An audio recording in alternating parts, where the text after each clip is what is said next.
close a little more.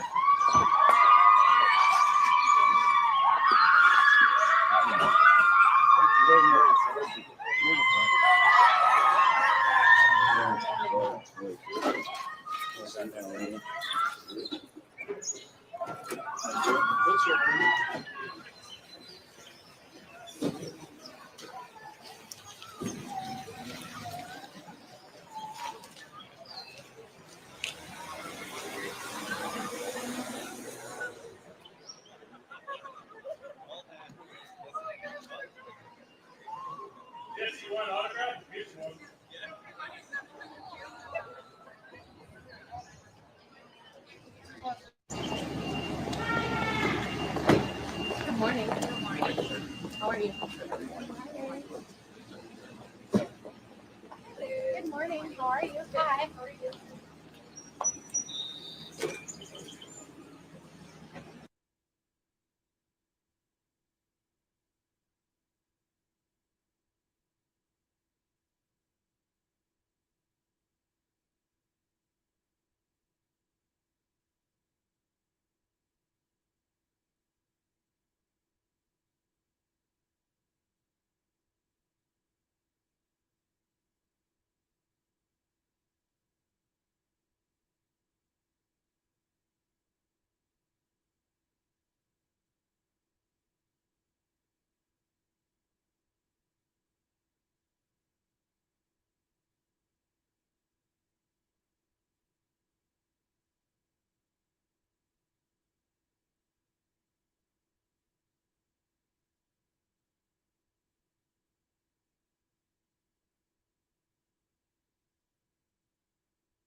All rise.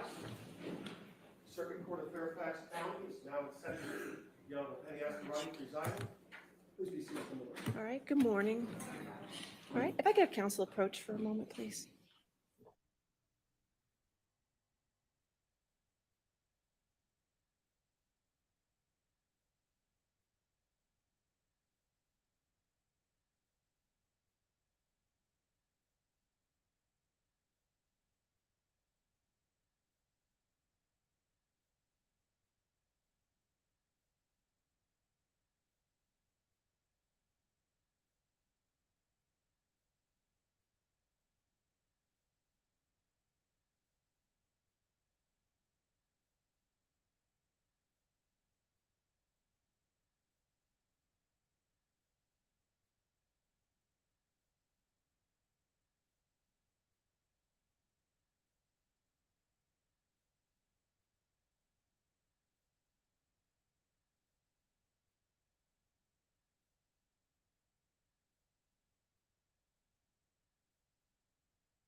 my microphone on. Sorry, Judy.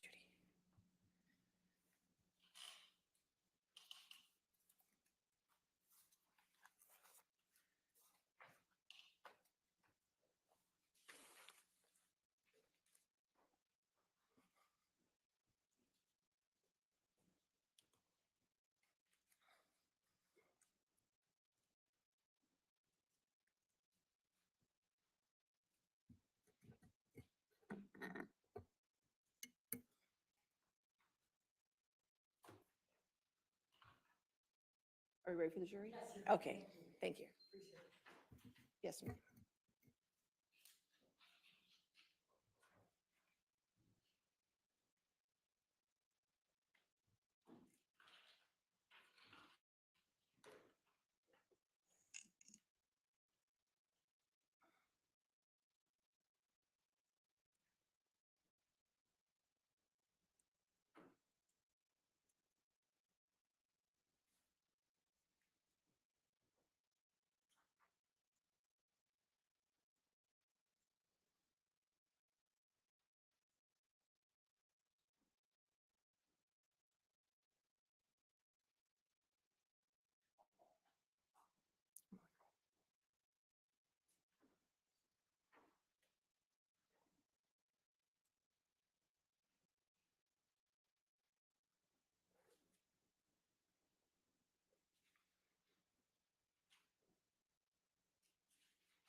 All right. Good morning, ladies and gentlemen. All right. Dr. Hughes, if you can come back to the stand for me, please.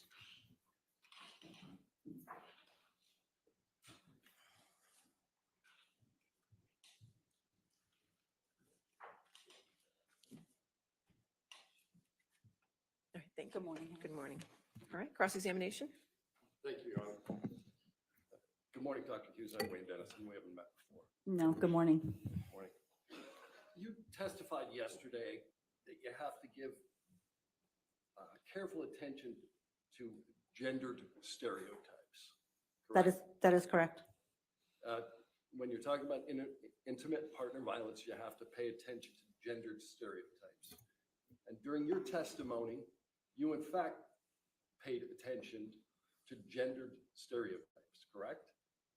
I'm not sure what you mean. Well, you said we were going to have to pay attention to gendered stereotypes, and then you testified at length where you referenced both men and women. You paid attention to those stereotypes during the course of your testimony, correct?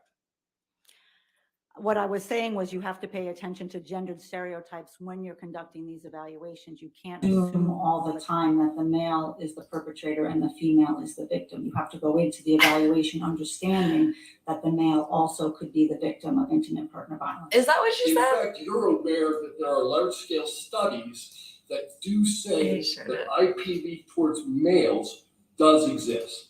Of course. Okay. And every time you referred to the characteristic of a victim of intimate partner violence yesterday, you used the pronouns she or her, didn't you? I was using the she and her pronouns in this case because my determination was, as I stated, that Ms. Heard was the victim of intimate partner violence. That is why I was using the she, her pronouns. You, in fact, said women get. But you were speaking in generalities. For all the right reasons. That's what you said. Woman gets into the relationship for all the right reasons. And then you say difficult for victim to extricate herself. You go on to say that she can and she should. Over and over, you use she, right? I believe in this case I did because I was referencing this case where I found Ms. Heard to be the victim of intimate partner violence. It doesn't mean that men don't get into the relationships for all the right reasons too. I believe they do. Was she or was she speaking in generals? Nearly every time you referenced the perpetrator of IPV, you used he or him, didn't you? And it goes back to the same reasoning as I'm describing my understanding and my evaluation in this matter. Of course, men can be perpetrators and victims of intimate partner violence. That's well established in the research, and that's well established in my clinical practice as well. Isn't the reason that you used the pronouns that you did, that you almost always testify on behalf of a woman? That's not correct. You don't even remember the last time you testified on behalf of a Oh, man. they dug her up. Well, I don't testify on behalf of someone. I testify as to the results of my evaluation. I frequently treat and assess male victims of childhood sexual abuse who are coming into treatment for abuse by their Boy Scout leader. Now by their that's totally by their different, coach, ma'am. By their teacher, by a trusted adult. Entirely I different. see them in therapy. I see them in forensic matters, in criminal cases. So So I I treat didn't and ask you about evaluate treatment. men all the time. I didn't ask you about treatment. I asked you about testimony. You broke out your practice between treatment and testimony. I'm not asking you about treatment. When's the last time you testified on behalf of a man? I testified recently in a deposition on behalf of a man who was traumatized because he was wrongly convicted. At the time of your deposition 6 weeks ago, you couldn't remember a single time you had testified on behalf of a man. I testified in my deposition that I testified in a case of a man who was wrongly convicted about 20 years and suffered physical and sexual violence in prison, and I detailed the traumatic effects of the Entirely that happened different on that situation. All right, why don't we take a look at your deposition? Sure. Entirely different situation.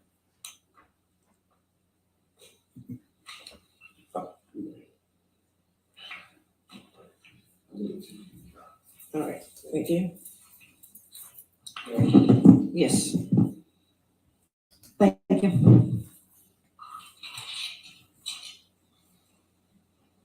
She literally spoke in generals yesterday, but then tried to make it seem as if she was talking about them. Transcript of the deposition that you gave March 28th, 2022, correct? Yes. All right. Let's go to page 77.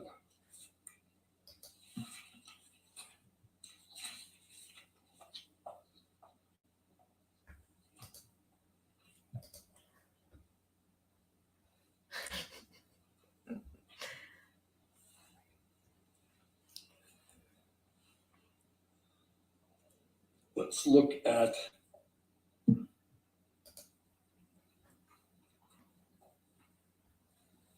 Maybe she'll come see you at the beach, Derek. page 78, line 8. So you can't recall a single instance where you were hired by the attorney representing the male in an IPV matter, correct?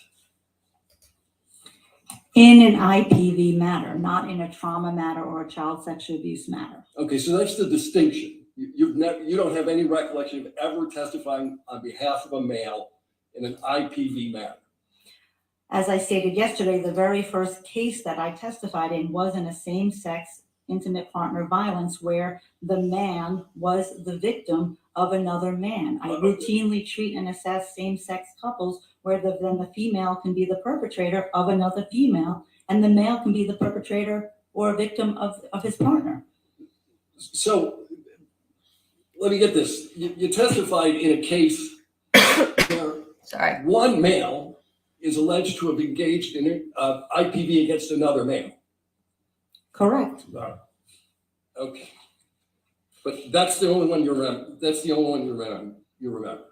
No, I've done this frequently. As you well know, most cases don't go to trial. I've worked on hundreds and hundreds of cases. You've limited to testimony. Many cases don't come to trial, but I've issued reports and worked on many cases of same-sex intimate partner violence where men are the victims. But I did ask you about testimony, and I limited the question to testimony, and the only testimony He's that so you remember is the flustered. same-sex couple, right? There were multiple same-sex couples, I believe, that I testified. That you testified in court at trial. I believe so, yes. All right, but you didn't remember that in March. I did remember that in March. Okay. You're a professional witness, correct? That's not correct. No? You make hundreds of thousands of dollars a year testifying in court, correct? Not testifying in court, I conduct thorough, comprehensive psychological You're about to get her. evaluations of individuals who are involved in a court case. The majority of those cases never show up in a courtroom. And half of my practice and half of my income is about my clinical work with people who are coming to me for therapy. I didn't ask you about the other half of your income. I'm asking you whether you made hundreds of thousands of dollars a year testifying as an expert witness in court. As you're phrasing that question, that's not correct. That would be the amount of income that I generate from my forensic practice. I testify perhaps maybe once or twice a year. Most of the work is done behind the scenes in evaluating individuals and issuing reports. But you'll agree with me that a big part of that practice is providing expert witness testimony. That's not correct. No? That's not a big part of your practice. If I testify twice a year, that's not a big part of my practice. All the other time is doing the work for the cases and evaluating the individuals and issuing reports. Please tell me you pulled her cases. Please tell me you pulled her cases. Did you hear how he asked that question though? What About percentage money of and what expert you testimony? devote to forensic psychology? We talked about that previously. As I stated yesterday, I say half and half clinical, half forensic, but I also have a substantial amount of time that I use in the professional activities and serving on professional boards. So what portion of your practice do you provide expert witness services? I think you're using the expert witness services synonymous with the forensic psychology part of the practice. So the forensic psychology practice, what I do here today is one part of it, and it's a smaller part as opposed to all of the evaluations and individuals that I'm assessing. Your practice is successful enough that you maintain your offices on Madison Avenue in New York, correctly? Correct. I've had that office since 2005. Right. And you're sufficiently successful at your forensic work that you're able to perform unpaid work at a hospital, correct? Correct. And I also do pro bono work as well. In fact, you actually instruct others on the use of expert testimony in court cases, correct? On the use and understanding trauma and violence abuse in the courtroom and how to, for advocates and people who could not have this level of training or experience, how to Pro come into the bono is courtroom and talk volunteer. about very difficult issues Unpaid. of domestic violence. Yes. All right. Can we pull up PX 1241?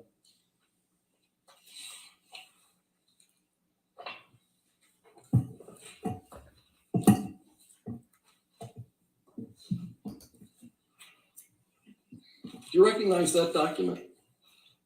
Yes, it looks like the front page of a PowerPoint presentation And it's a PowerPoint presentation given by whom?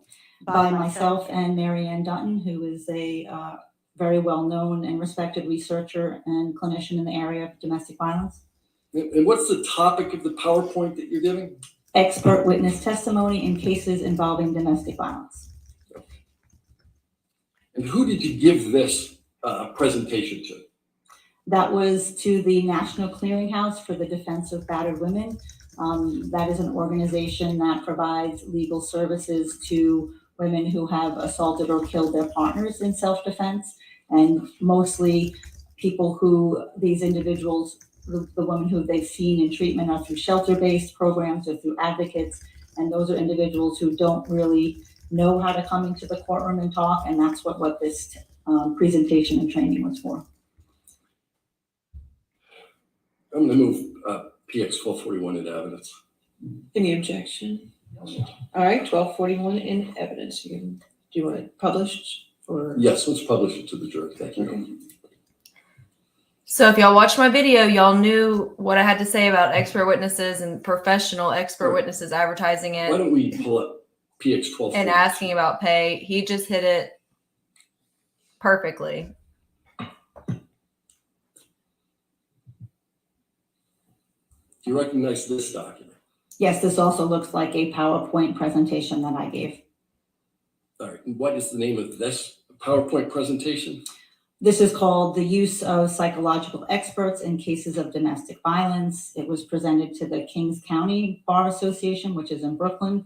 And what this presentation talked about was some of the things that I talked to you all about yesterday, the myths and misconceptions in intimate partner violence, when women use force, what happens if they drop protective orders, how they present in court. And that's what this presentation was to attorneys at the Bar Association.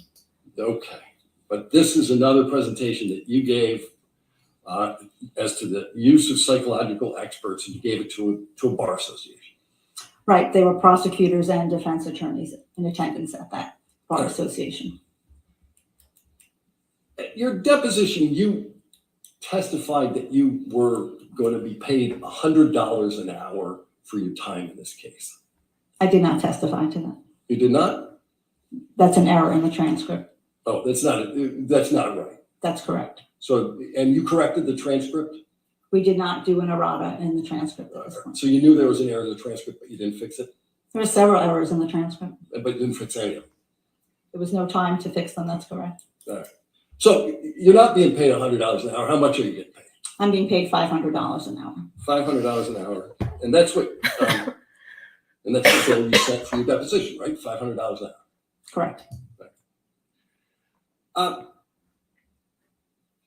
You submitted a number of disclosures in this case. You have not formed an opinion as to whether Mr. Depp committed intimate partner violence against Ms. Heard, correct? Correct. I formed the opinion that Ms. Heard's report of the intimate partner violence is consistent with what we know in the literature about intimate partner violence. You have a limited role here, comparing individual data to group data, and then just determining whether it's consistent, right? I wouldn't say it's a limited role, but that's generally correct.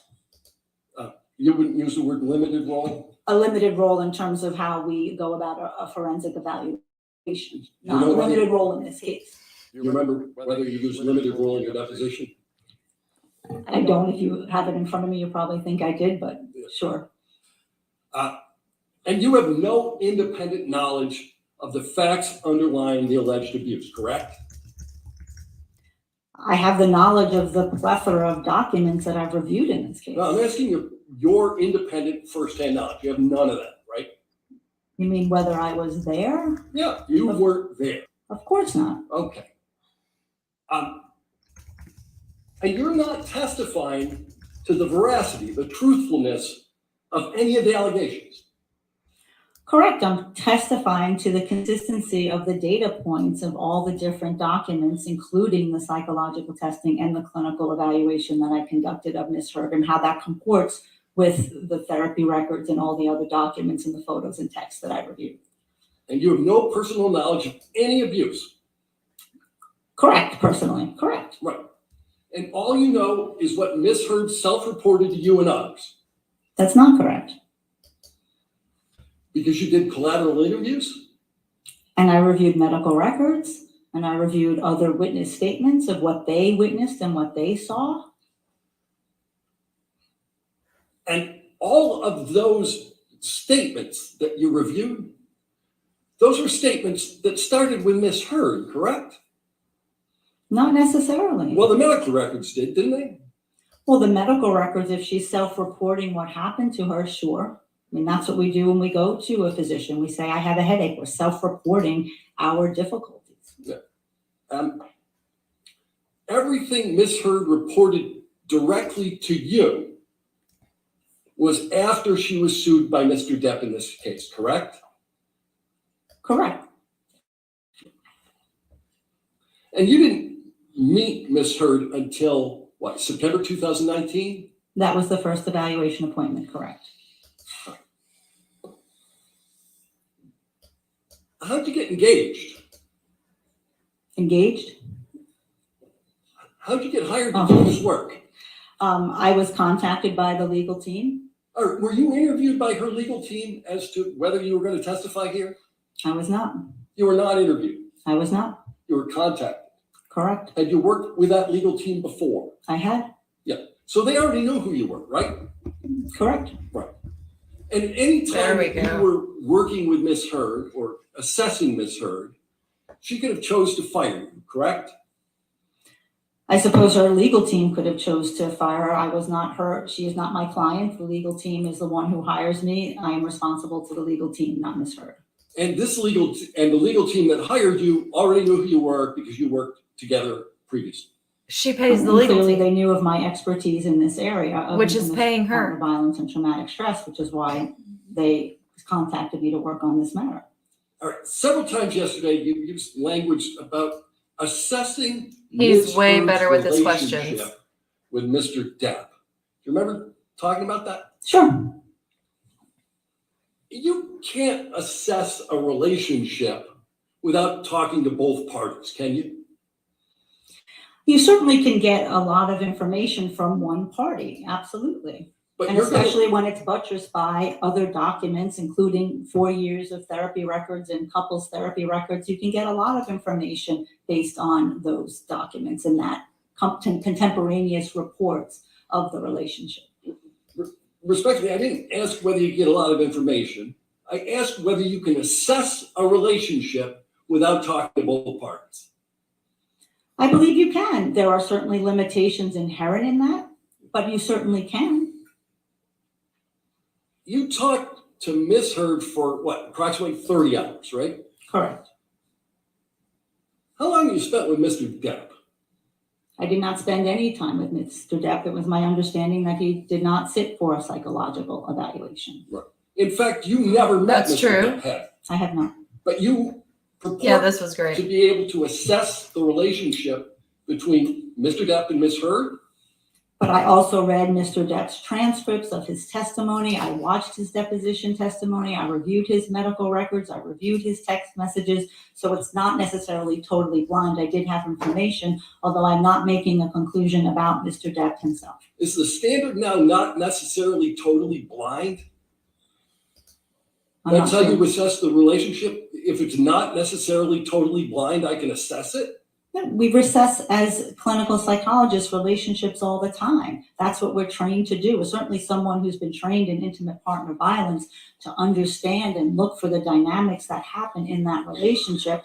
And then when we have external data that supports what the individual is telling us, way before this legal case even came on the scene, that becomes very strong data to support that conclusion. Let's talk about some of that data, Sure. all right? This is how you chose question to a conduct some witness. Collateral interviews. Correct. And you interviewed Dr. Bonnie Jacobs. Correct. And you looked at her notes, Correct. Ooh, that's a good one. and you know that Miss Jacobs, Dr. Jacobs, He could calm down a little doesn't know bit, yeah. anything about the version of what happened in Australia until Miss Heard had already been sued, correct? I believe she was not in treatment with Dr. Jacobs at the time the Australia incident occurred. So that would be correct. She did reach out to Dr. Connell Cohen about Australia, who she was treating with at that time contemporaneously. I'll ask you about Dr. Cohen. We'll get there. Yeah. So, you know that Miss Heard stopped seeing Dr. Jacobs in August 2014. That's correct. And she didn't go back until after she got sued, right? I believe that's the date. I'd have to look to make sure, but I believe that you're correct. And you said you reviewed you interviewed Dr. Connell Cohen.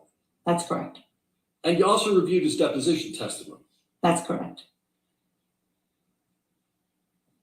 And you know that he testified that when he was treating a patient, he assumes the patient is telling the truth, correct? I believe he said something to that effect in his deposition. And If he has wasn't- no reason to believe otherwise, if there's no other data to believe otherwise, that your patient's not being totally honest with you, then you believe what they're saying. Right. No other data to believe otherwise, but the sole thing that's happening is Miss Heard is talking to Mr. Cohen or Dr. Cohen. I wouldn't say she's talking to him, she's going to him for therapy, and he's using his clinical psychological expertise to understand the connection between her symptoms and what she's reporting, what's going on in her life. But But you understand that he testified that he assumes the patient is telling the truth. Again, I understand that statement in his testimony. I have a lot more rich information of having spoken to him for 2 hours and reviewing his clinical notes. Testified he was making a leap of faith with respect to that, right? With respect to the truthfulness. Again, that was not my understanding of speaking with him and reviewing his notes. I'm aware he testified something to that effect. And you testified yesterday that Dr. Cohen never diagnosed Ms. Heard with any personality disorders. You remember that? Yes, In fact, Dr. Cohen's deposition testimony reflects the fact that he doesn't make diagnoses, correct? correct. And I asked him specifically, did he have any indications that even if he doesn't, as his practice, use them, does she meet criteria for a personality disorder? And he told me she did not. All right, so you asked him specifically with respect to a topic that you haven't disclosed in your expert report, and then he made a conclusion that's reflected in no document. It's reflected in my notes. It's reflected in his And notes about what Dr. he's Curry treating, pointed treating out the that symptoms. she He's not did focusing on the lie diagnosis, but during he is their treating the sessions symptoms. to You're exaggerate talking about certain Dr. Cohen's concern symptoms. for Ms. Heard's safety. Just pointing that Correct. out. He wasn't talking about her physical safety, was he? Yes, he was. No, he's talking about her emotional safety. Wasn't that what he was talking about? He was concerned for both. Okay. Did Dr. Cohen testify that he never had the feeling that Johnny intended to hurt Ms. Heard? I believe he said that. I mean, he talked about Mr. Depp being very poorly controlled, and that's what made him, Dr. Cohen, concerned, because in those moments when he was not controlled, that he could accidentally seriously hurt Ms. Heard. Let's do this again. Ms. Heard told Dr. Cohen that Mr. Depp was poorly controlled, correct? That's not correct. Okay. He determined that from the treatment he was providing Ms. Heard. And he also had a couple session with Mr. Depp, and he also had correspondence with Dr. Kipper. So he had other information as to Mr. Depp's functioning. All right, you talked about Dr. Banks. Correct.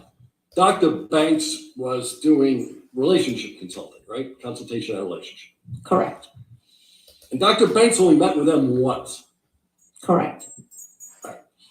And you did an interview, I think, with Ms. Heard's mother, Paige.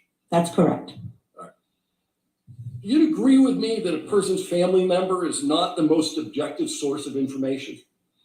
Sometimes you have to certainly control for that the person may be wanting to be protective of their daughter, of course. And you interviewed Ms. Paige Heard after Mr. Depp had already sued Amber Heard. Right. The entirety of my work in this case happened obviously after the lawsuit. Did you review, in that context, any of Paige Heard's text messages with Mr. Depp? I'm not sure if I saw them with Mr. Depp. I do believe I saw some with Miss Heard. I mean, Miss Paige Heard, Amber Heard's mother, did talk to me about her relationship with Mr. Depp. And she told you that she loved Johnny even after Amber alleged abuse, correct? She did. All right. Now, you testified that you approach a forensic evaluation with, I think you said it again today, a healthy degree of skepticism. Correct. All right. This skepticism didn't cause you to conduct interviews with, for instance, Laurel Anderson. Right. I did not speak to Dr. Laurel Anderson. And you chose not to speak to Dr. Laurel Anderson because you disagreed with Dr. Laurel Anderson? That's not correct. All right. What did Dr. Laurel Anderson do on behalf of Ms. Heard and Mr. Depp? She was a couples therapist that they sought. They had 4 couples sessions. As I stated yesterday, one of them in which Mr. Depp stormed out of. She did have a long, I guess, evaluation or interview with Mr. Thank you Depp for saying that without individually and context. with I Ms. Heard appreciate that, lady. individually. And then she saw them intermittently after the May 21st, 2016 incident, and when they were filing for divorce. So you didn't interview Laura Anderson, but you know what she did? How'd you figure that out? Because we had her redacted notes and her deposition. All right. You didn't And have you her files? Understood from her deposition that Dr. Anderson didn't believe Ms. Heard to be a victim of spousal abuse? I believe those were her words, yes. And you also understood from her deposition that Mr. Depp had not had a very long history of being violent with any of his wife or women. That she said that as well. Yeah. But that's something about Ms. Heard significantly triggered him. She talked about that as well. And Dr. Anderson thought that Yes, it Mr. does. Depp had been, her words, well controlled, I think for almost 20 or 30 years, correct? Up until this point, I believe she said. I know that you testified that you reviewed medical records. Yes, So, you know Ms. Heard had a personal nurse, correct, Erin Filati. correct. You didn't interview Ms. Filati either. I did not. You know she spent time with Ms. Heard on a regular basis during her relationship with Mr. Depp. Correct, I had her clinical notes that I reviewed. And you reviewed her deposition testimony, Correct, some of which the jury's heard, right? I believe so. And you reviewed the nursing notes. Yes, So you know that Ms. Heard admitted to a history of eating disorders to Ms. Filati, correct? I know that's in the notes. That's nowhere else in any other record, so I'm not sure where that came from. But you relied on everybody else's notes. And there are some things that I disagreed with, like I disagreed with Dr. Laurel Anderson about it being mutual abuse. Right. So the stuff you disagree with, you disregard, and the rest you keep, correct? Well, that's not correct. But that's what you did. That's not correct. Right. You know that Ms. Filati saw Ms. Heard immediately after she returned from Australia. I'd have to look at the notes again to be sure, but I know she did see her when she came back from Australia. That's correct. Did Ms. Filati document any injuries to Ms. Heard in her notes? I did not see that in the record. Okay, so you looked at her notes and there's no injury to Ms. Heard documented in her nurse's notes following her return from Australia. Correct. Okay. You talked about this concept, which you then defined, lethality. And you testified there are certain factors to their present relationship where a woman ends up murdered by her partner. Correct. And that's one of the ways you look at as to whether a woman is in a very dangerous situation. Correct. But who violated the protective order? Don't think it was Look, Charlie. PX 92.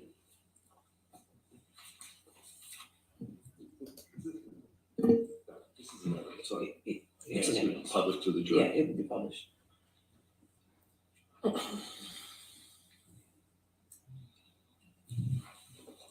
Do you know what this is?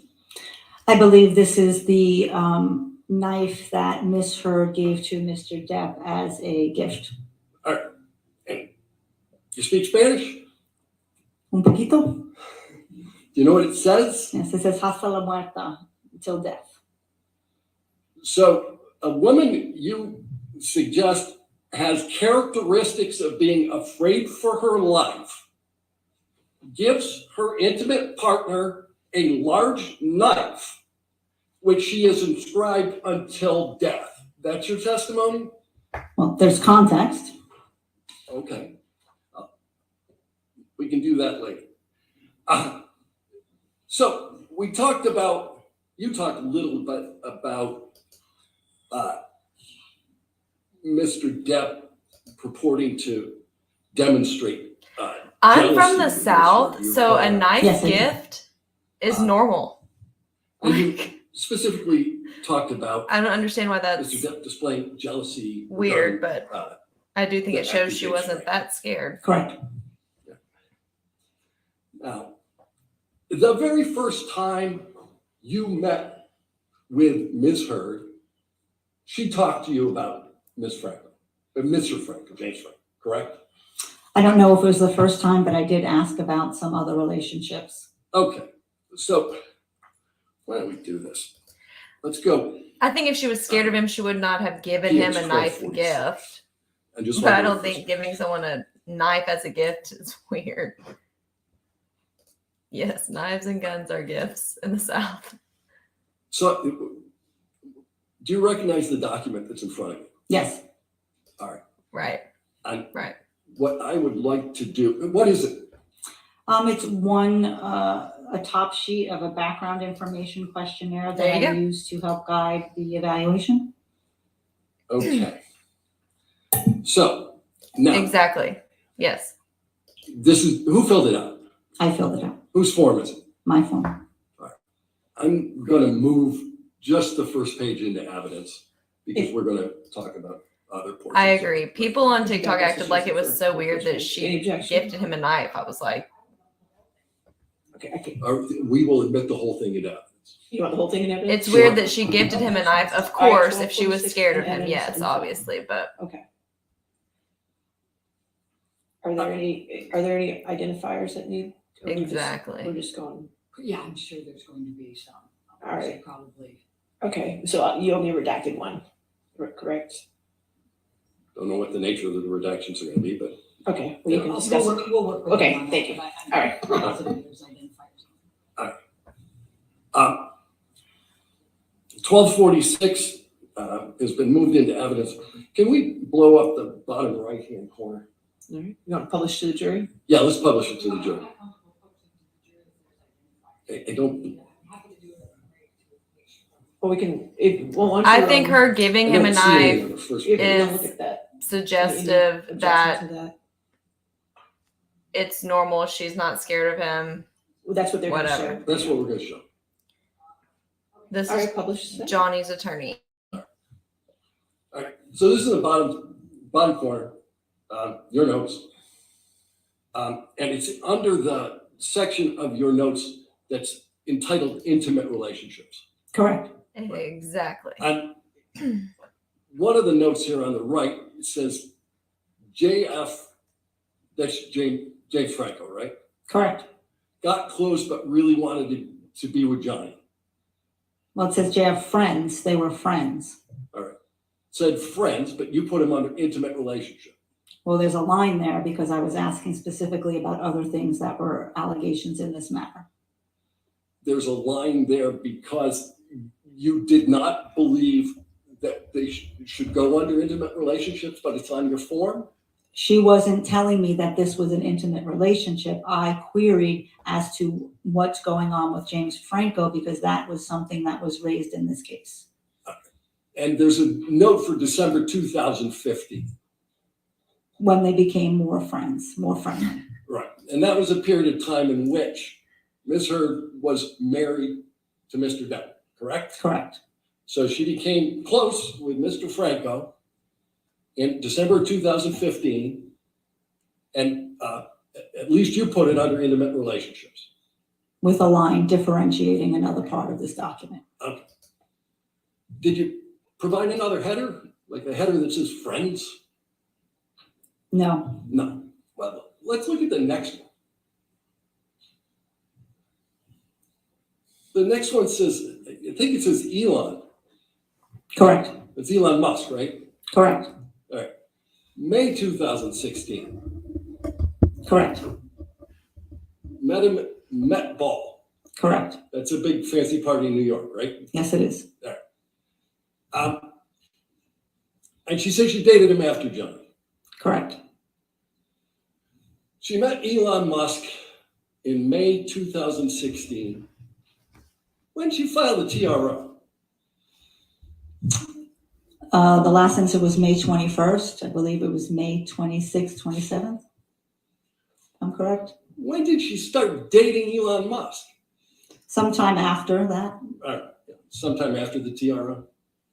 I believe so, yes. Okay.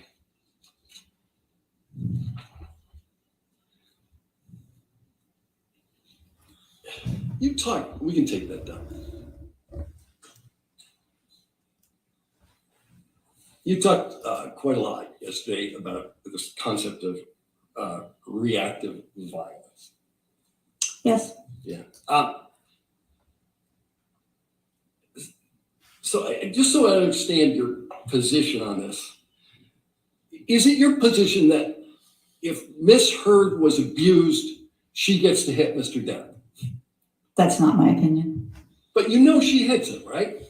And I testified to that. Right. And how many times do you believe that she told you that she hit him? Do I believe that she told me, or how many instances were there? Well, I don't know. How would you know other than her telling you? You weren't there, right? I was not there, that's correct. All right. How many times did she admit to hitting him? She indicated a number of times in a number of instances. You indicated that you'd listened to audio recordings as part of the work you did in this case. That's correct. I'd like to play you a portion of one of those recordings. It's Plaintiff's Exhibit 343. It's already in evidence. And for the record, the portion I want to play is 2 minutes 46, 246.01 to 247.20.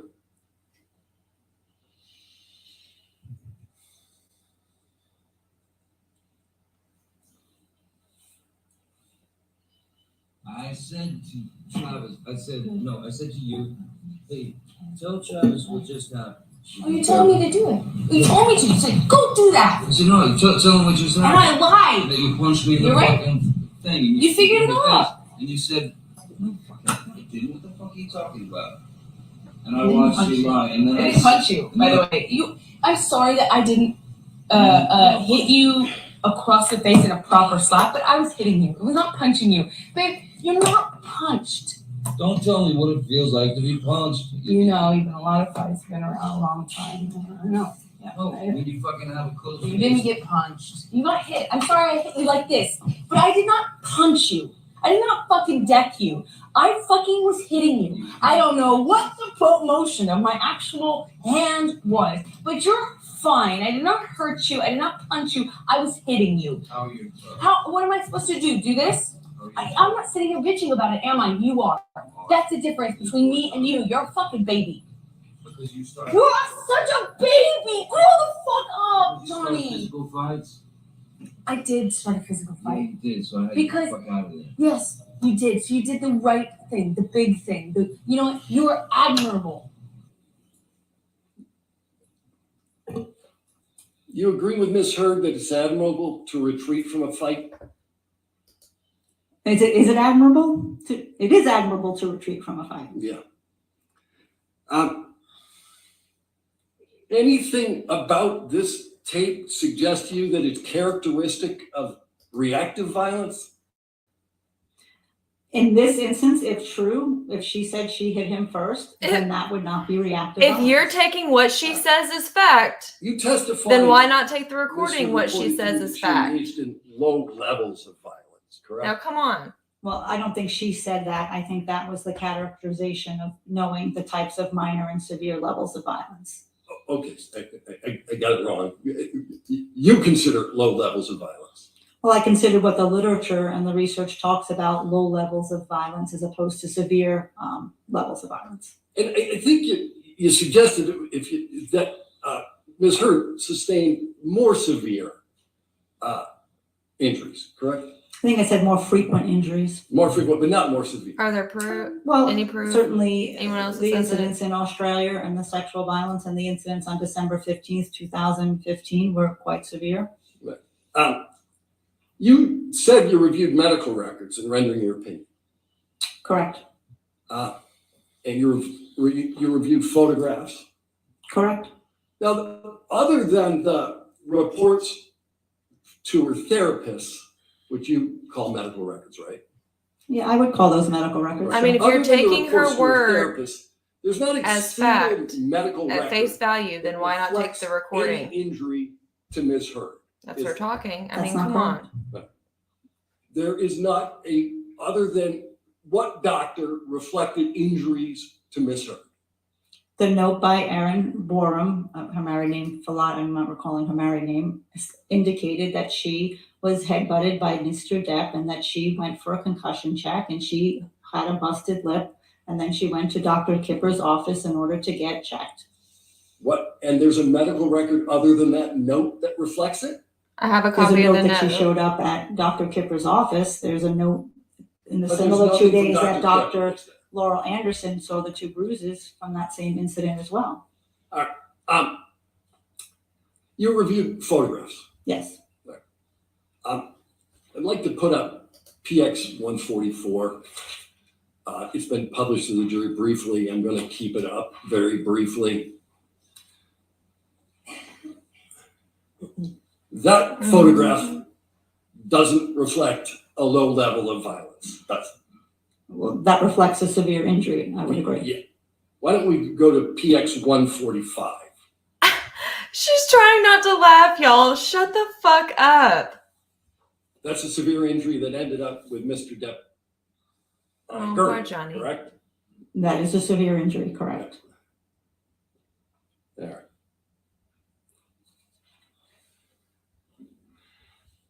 Is it your testimony that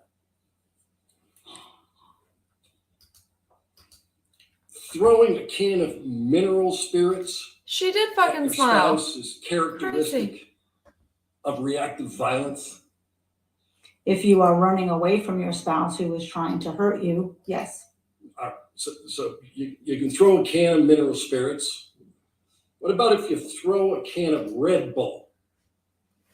Again, it depends on like the incident I think that you're referring to. That was not necessarily reactive violence. That was in a state of frustration or anger. So context matters to you, So but when it you throw doesn't a can of matter Red when Bull in a you're state of frustration or presenting anger, that's not reactive violence. to the court. No. What about if you throw a bottle of vodka because your husband fell off the wagon? Okay. Is that reactive violence? Are you asking me hypothetically? I'm asking you, would that be a characteristic of reactive violence? Throw a bottle of vodka because your husband fell off the wagon. If it's in the middle of an assault, perhaps. If it's independent of that, no. Right. That's basically what she if your fucking husband was said. just having a couple of shots at the bar. Again, you would need more information and context to make that determination. Yes, you do need context You and don't think information that's to make a reflective determination. of Yes, you reactive motherfucking do, violence? ma'am. And you'll agree with me that when you throw the second bottle, that's not reactive violence. If somebody's throwing multiple bottles, psychological violence and abuse is psychologically destabilizing, which destabilizes individuals' coping strategies. That is absolutely true. Lost what's true. Right. But here we go. Is it your testimony Fuck. that once you've thrown one bottle and missed, when you throw the second one, now it's reactive violence? That's not what I'm saying. What I don't are think you throwing saying? bottles is acceptable in any context. But the Red Bull can's okay to throw. Keep this in mind, ladies.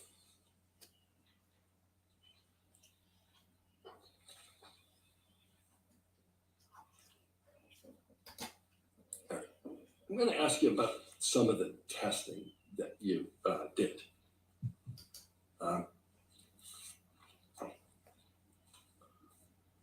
One of the things that you did This, like, a, what?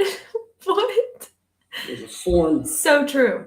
like called a CTS2 relationship behaviors form. Of the Twist. conflict tactic scale, correct.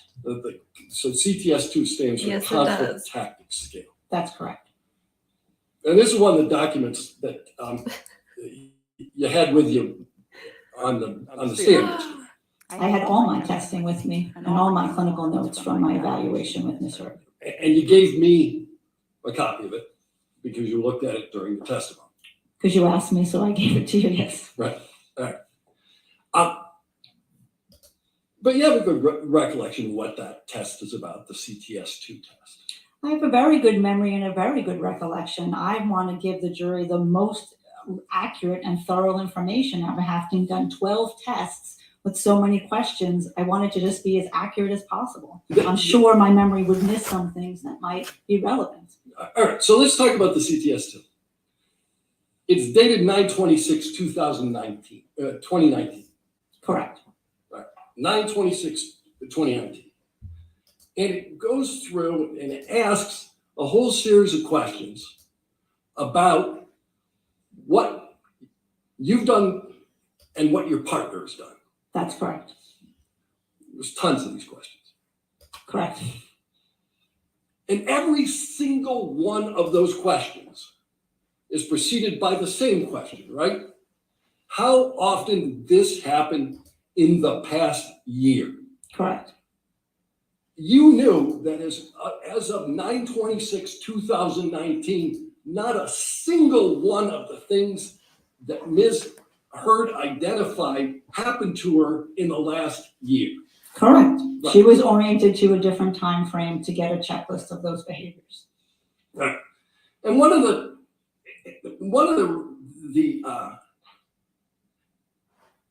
although it says, please, how often did this happen in the past year? One of the questions is, my partner used force to make me have oral or anal sex. Correct. She went with 0 on that, right? I'd have to see if you'd like to show me. You have any recollection that she didn't go with 0 on that? I have a recollection at that point in time, she was framing those type of acts as angry sex. She And you wasn't helped her- framing them as physical force, as most women don't on these measures. And you helped her to reframe it as something other than angry sex, didn't you, Doc? My job was not to do treatment, my job was to do an evaluation, and that's what I did. All right. So you did an evaluation. And one of the evaluations you did and one of the diagnoses that you ultimately made relates to PTSD. That is correct. All right. And you diagnosed Amber Heard with PTSD long before you made use of the gold standard test for PTSD. That is correct. All right. And I make the diagnosis of PTSD in my clinical practice without using the CAPS all the time. All right. So just so you and I are on the same page, and I think we are, this gold standard test that I'm referring to is the CAPS-5. That is correct. That's the one that Dr. Curry administered, correct? Correct. You didn't administer the CAP-5 until after you'd already diagnosed Amber Heard with PTSD, right? She had PTSD in 2019. She had PTSD in the beginning of 2021 when I evaluated her. And then she had PTSD in December 27, 2021 when I administered the CAPS. That's correct. All right. I think I asked a much more narrow question than that. You didn't diagnose, you didn't give the CAPS-5. Hold on, I'm going to strike that question altogether and start it again. You had already diagnosed her with PTSD before you did the gold standard, correct? Before I administered the CAPS-5, there was enough data in the psychological testing and my clinical evaluation to establish that she met criteria for PTSD. That is correct. You submitted an expert disclosure in this case on January 11th, 2022. I believe the attorney submitted that disclosure, yes. You participated in that? In the January 11th, it was the same disclosure that went before. There were no changes on that. Did you reference the CAPS-5 in that at all? I don't believe I gave the results of the CAPS-5 to the attorneys at that point. All right. You met with, I got dates here. This time I'm using the cheat sheet. All right. You met with Amber Heard on September 26, 2019. I would love to have my cheat sheet, but I'll take your word for it. I'll share. Thank you. October 11, 2019. Good Lord. When do you give the caps 5? The CAPS 5 was administered the last time that I saw Miss Hurd. I saw her over, as stated multiple times, over the past 2.5 years, and having not seen her in about a year to get an accurate assessment of her current symptoms, having had all the background information, the CAPS 5 is a great structured clinical interview to do that. All right, so you hadn't seen her for about a year before you gave her that test. That is correct. And you did it over Zoom. That is correct.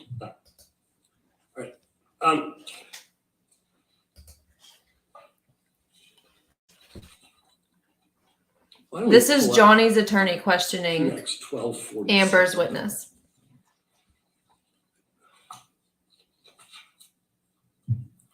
Like this me.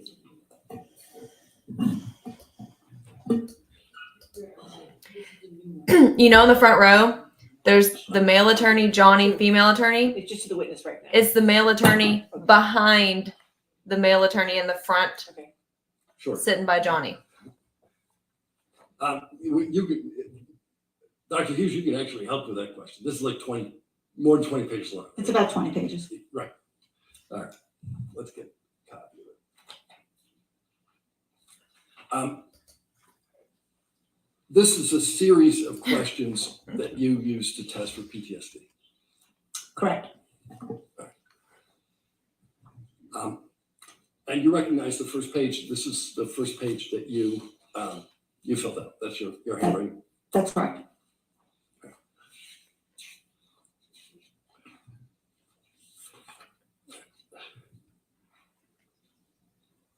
I'd like to publish the first page to the jury. Do you wish to have it in evidence? You're moving it into evidence? Yes, I am. I'd like to have a copy of it before I. He's just publishing the first page, any objection to the first? Okay, first page in evidence? I'm about to give you all the names in the comment section.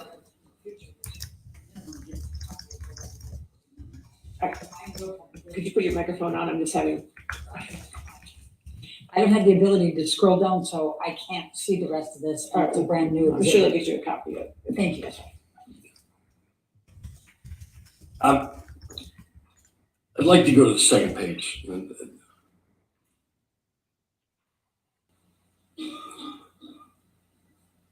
Can we put up the second page? Are you putting the second page in evidence? Not yet. Then I can't put it up. Oh, I'm sorry.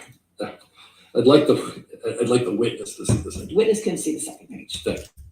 This is the second page. This is instructions on how you do it. Correct. All right. And then we'll go to the third page. Let's let the witness see the third page.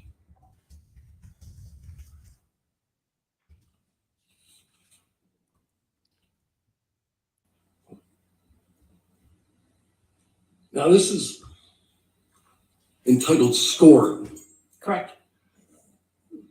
So when you score, you look at two things, right? You look at frequency and intensity. Correct. All right.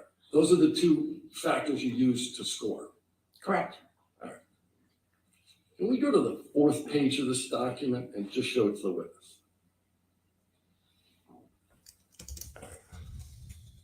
So, Dr. Hughes, this is the first page of the CAPS B where, other than the identifying information, where there's any input into the document, correct?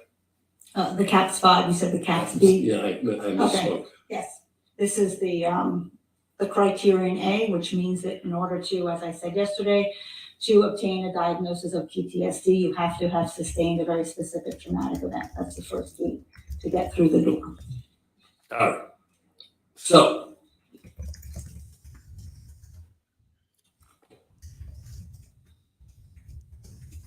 Your Honor, I'm gonna, I'd like to be able to get them a copy of this. Is it too early to take the break or?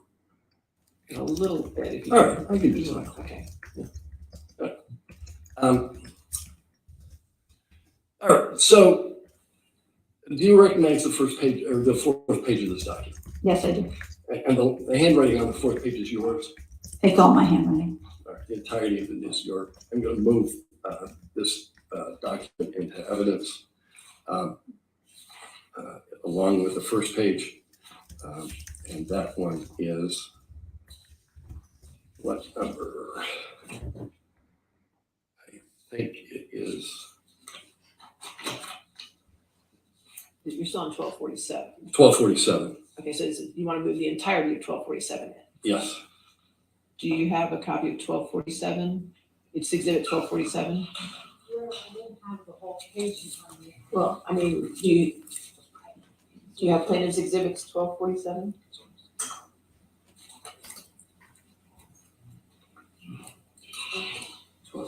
Plaintiff's 1247. I don't have it either. It's defendants 1435. 1435. Defendants 1435.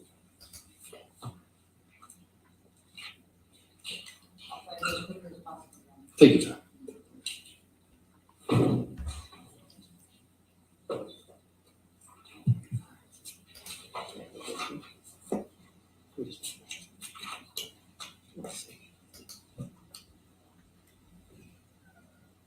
Did you want to take a look at the court's copy? Would that be easier for you? It's 59 pages. What is he moving in? I mean, I don't think. I we think can he's do a moving partial. are you moving the entire document in? Yeah, I'm going to move the entire document in evidence. I don't think I have an objection to that. No objection? No Did you want to take a look at the court's copy or you're good? Yeah, I would, thank you. My apologies. I'm sorry.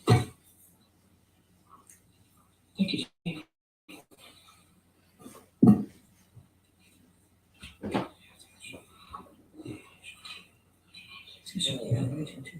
No objection. All right, so even though I pulled it from defendants 1435, we want to make this 1247 plaintiffs, correct? Yes, Your Honor. Thank you. Okay, Does your honor? I kind of need it. All right, thank you. We'll just change the number on it. All right, so it's 1247, I say, okay, 1247 in evidence, plaintiffs 1247 in evidence, and now can be published to the jury. Thank you. Why don't we publish the fourth page where we're talking about? All right. So what this references is the event you said was the worst. And what you have filled in here is 3 words. IPV by Johnny, right? Correct. And then what happened is the next box, and you've not written a single thing in the box, right? Because I've already spent 20 some odd hours with Ms. Heard, I know what goes in that box. If you look at the top, it says administer the LIFA-Check checklist or an other structured trauma screen. That screen had already been conducted. Right, but there's a box on the gold standard test that asks what happened, and it says, how old were you? How were you involved? Who else was involved? Was anyone seriously injured or killed? Was anyone in life danger? And none of that information you provide in your analysis on the CAPS file. Your honor, I hesitate to object, but that's very.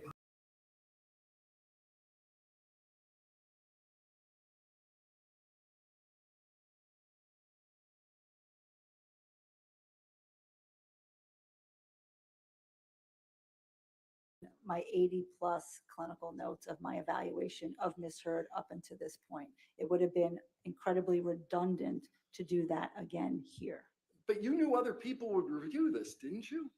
And I knew that they would have my clinical notes as well. Oh, so they're supposed to parse through your clinical notes so that they can figure out what you chose to be the anchoring event.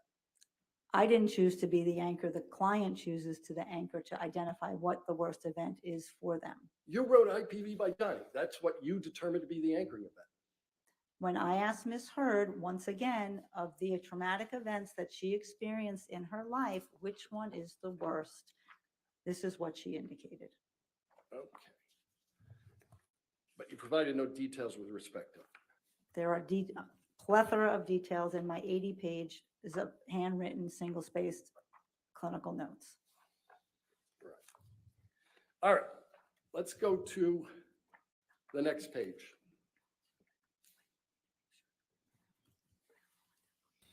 All right. You felt it appropriate to fill this page out, didn't you, doctor? Well, these are the questions about the symptoms, so I'm asking Right, specific like questions C and getting notes? her responses. Didn't you know this already? Well, I was making sure at this point, having not seen her for a year, what is the trauma Hold on, expression let me at this screenshot time? this for us to look It at can later. change over time. It could go away, it can get better, it can get worse. All right. Let me go a couple more pages in. Let's go into page 7 of 20.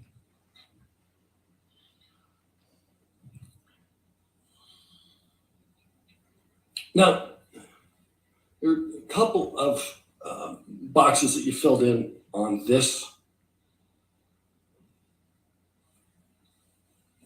Let's look at item 5, B5. You don't provide any indication of what kind of reminders trigger these reactions. She answered that on the previous questions. And you didn't provide any answer as to how long does it take to recover.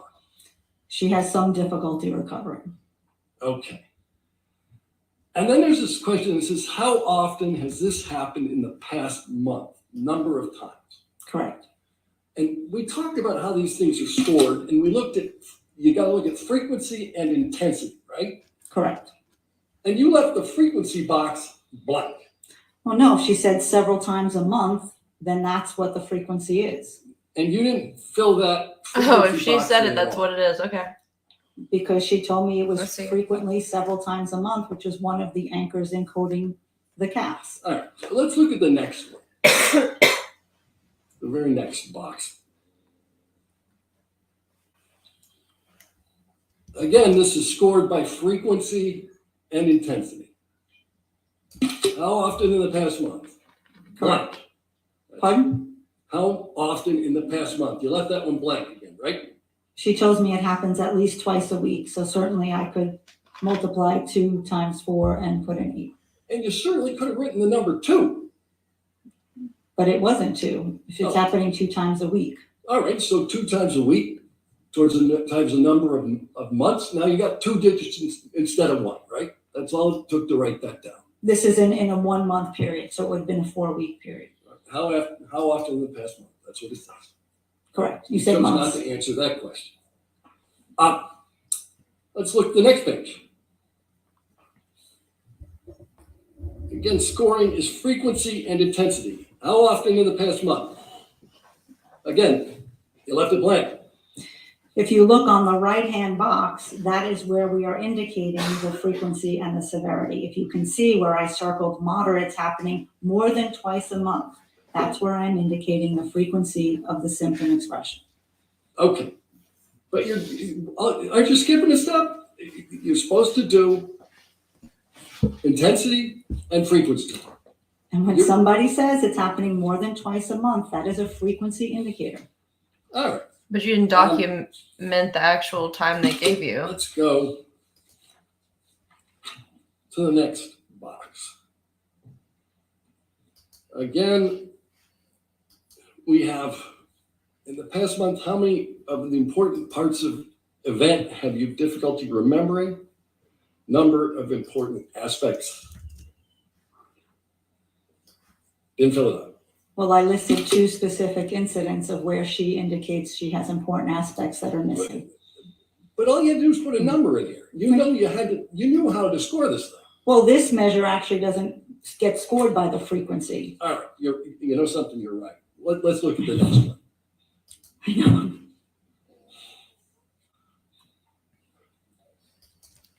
Don't worry, I'm screenshotting The all of next one gets these scored to by review later. frequency. That's blank, right?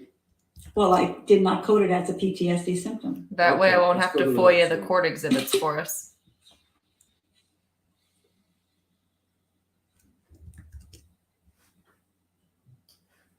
How much of the time in the past month have you felt that way as a percentage? Right? So as you can see, I circled 20 to 30% of the time. Right. It's You didn't just as fill- it, I'm putting it on the right side in the box where I'm coding the instrument. We're going to talk about the right side in a minute. You took issue with the way that Dr. Curry did this test, didn't you? Correct. Right. But your test, in every instance where you're asked the number of times and to fill in the blank, you leave it blank. They're on the right side of the document. All right. You want to talk about the right side of the document? Let's do that. Let's do that.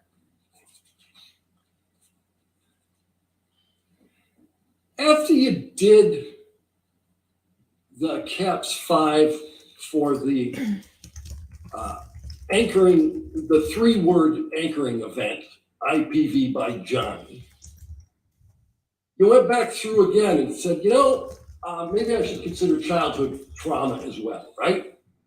I wanted to test for the limits and see at this point in time, Ms. Hurd had a child, and sometimes when people have children, their trauma gets evoked. Is she having those symptoms as well? She already had, based on this instrument, the PTSD from the interpersonal violence. I wanted to see if there were any additional symptoms. All right. And you knew that she had had severe child abuse as a young person. That is correct. She grew up in a home full of heroin addicts, right? Opiate abuse, yes. Yeah. And there was IPV between her parents. Correct. And so you wanted to make sure that there wasn't some impact with this childhood trauma in the diagnosis of PTSD. Yes. Right. And so you decided to give her the test again.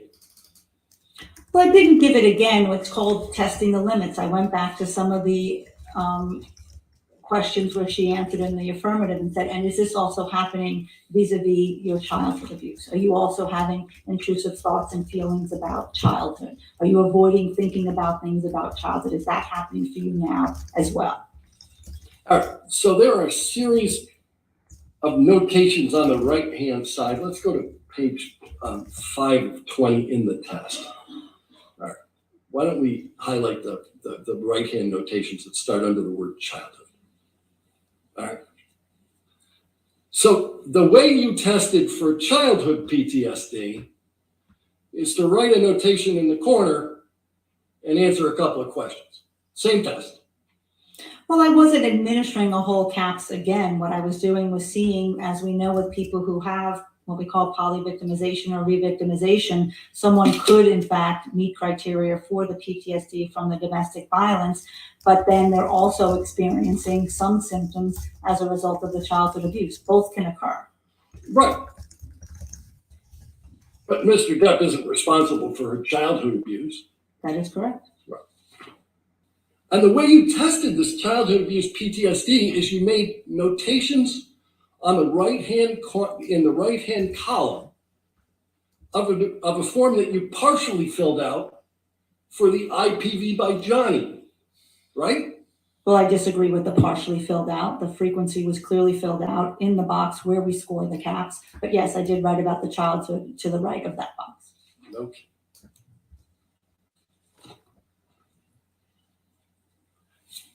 And that is the appropriate way that the gold standard test for PTSD for childhood trauma should be administered. If there were any affirmatives and I needed to go further, I could have administered another CAPS 5. There were not. I did not need to do that. Okay.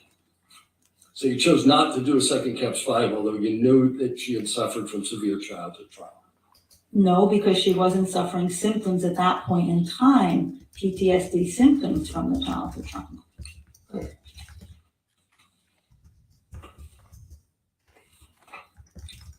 So you're moving to a different topic now? Oh, yeah.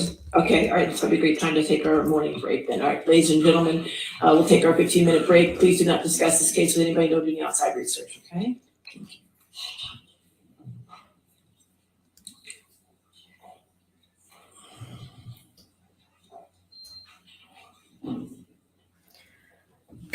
Okay, here's the subpoena thing has people super confused, and I've explained it on TikTok as well as YouTube. This is a state's civil suit. That means that subpoena power Go ahead and stops at the Virginia state line. Yes. May I get a copy of the new exhibits from them so that I can see them? The only exception to I that don't know if we can do it before, but we'll certainly. is UIDDA. Okay, And we'll go through it. That only applies Although it's in your to exhibit. So that's fine. discovery, which is documentation, Tell you the exhibit numbers. and that's fine. We'll go through depositions, it, okay? which are the So you pre-recorded got those videos 3 that you've buttons seen. Okay? Thank you. All right. It does not apply to making someone testify in a state's civil suit. So, no, they can't subpoena someone and make them testify in this court case because it's a state civil suit. Their subpoena power stops at the state line. And if they wanted to use UIDDA, it would have to be for discovery and deposition, and that doesn't even apply to all 50 states. So there's that.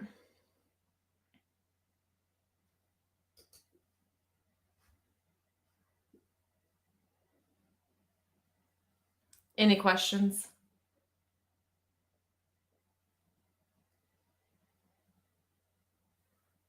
Yeah, they're gonna let her dig even deeper, I think.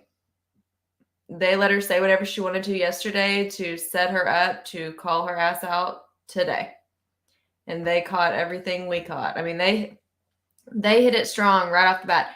You testify that you're not biased, right? And you should always be aware of gender biases, although you were literally a walking, talking gender bias yesterday. Oh, hot damn. Okay, listen, you're going to make me have to run to the place down the street and get a muffin real quick and some coffee. I overslept this morning, so I'm definitely in need. Why are they having it in Virginia? So the Washington op-ed, the online server is in Virginia, which gave Virginia grounds to have the lawsuit. And they also liked some of the laws in Virginia. So there it is. Yeah, like you would think she could at least put see page 6 or see my notes for further details.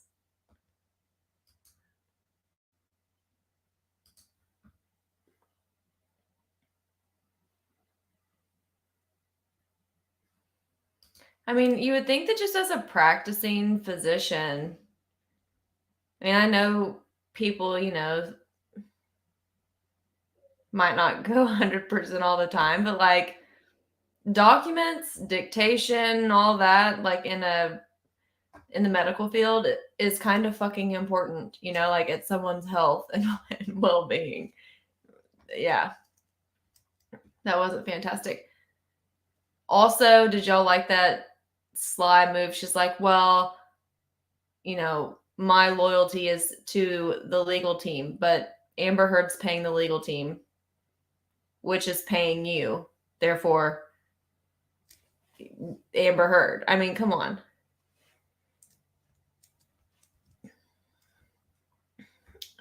Look, her saying that he checked her like TSA at the airport, surely they're going to bring it up. Surely.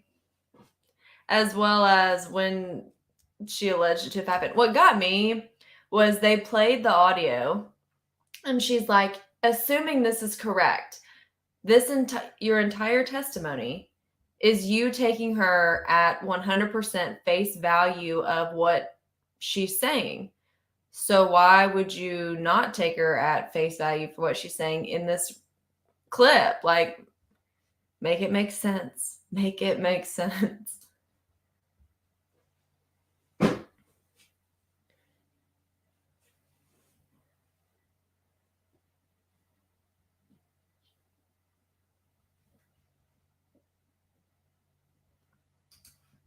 I agree with this.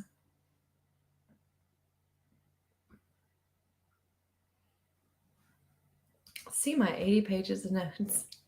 One thing that I saw people talking about, first off, you got to keep in mind, she saw her for 29 hours. I believe Curry saw her for 12. So Curry saw her for less time, but diagnosed her with 2 things. But Dr. Curry can tell you the test that she used, why she used it, what documentation she looked at, what recordings and videos she saw, how she verified those things, XYZ. And then, of course, they think being certified makes a huge difference. And I think it kind of just depends on who you're asking.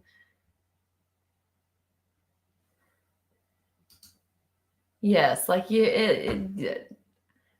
I can't believe documentation. Come on, like they let doctors type up their notes. There used to be. I don't know how they do it now, but they used to have someone type up all the dictation from doctors' meetings and put them in the files. And why would you skimp on that? At the least, say, check my notes, page 5 in the notes. But when you say moderate, why would you not put patient is claiming it happens 2 to 3 times a week so that you can verify why you said it was moderate? Like when they asked her, she said, oh, I put moderate because she said it was happening 2 to 3 times a week, but you didn't note that it was happening 2 or 3 times a week. That doesn't make sense. You should put in there, patient says happening 2 or 3 times a week so that you can back up why you circled moderate. And also, in situations like this, she can't remember shit, but she can remember that she told her it was 2 or 3 times a week. That selective memory is powerful.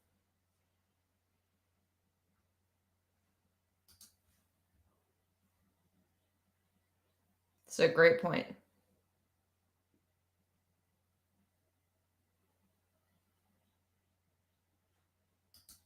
This too, yeah.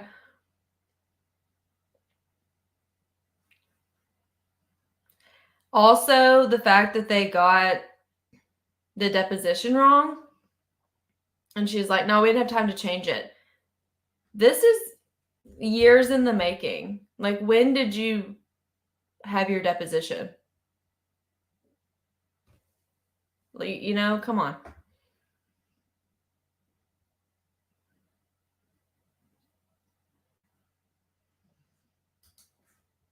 Yeah, just putting moderate's unacceptable. You should have put on there, she said 2 or 3 times a week.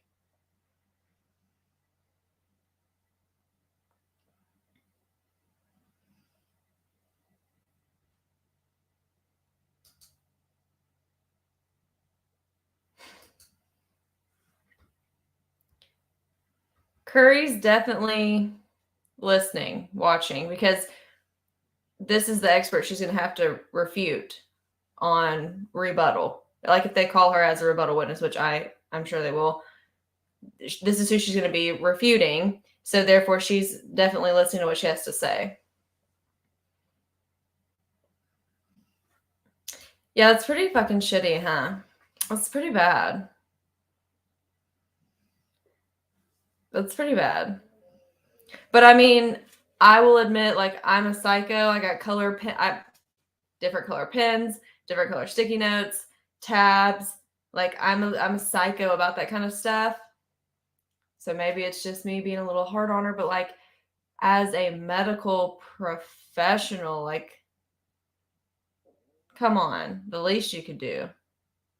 Also, they put this list up, intimate partners, the line, and then the other 2 names. It's like, it looks like you filled out the list, ran out of space, put the line, started over. Like,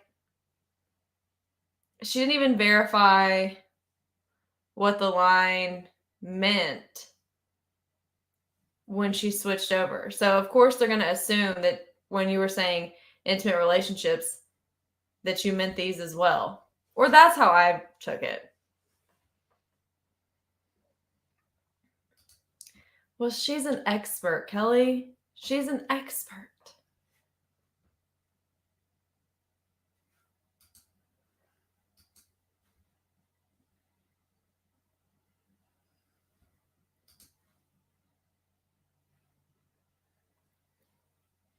Big facts. Jody hitting y'all with the big facts.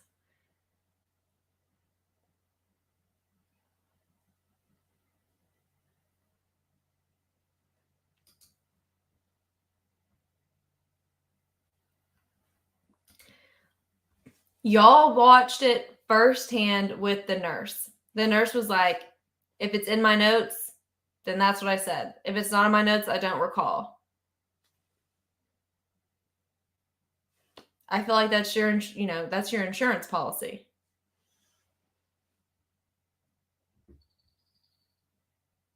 Yes, Dr. Curry is for sure watching.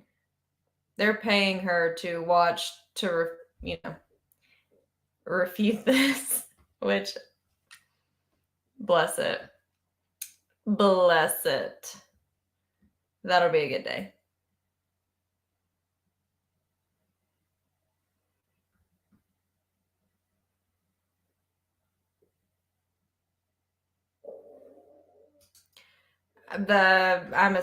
Because Johnny says this is bullshit.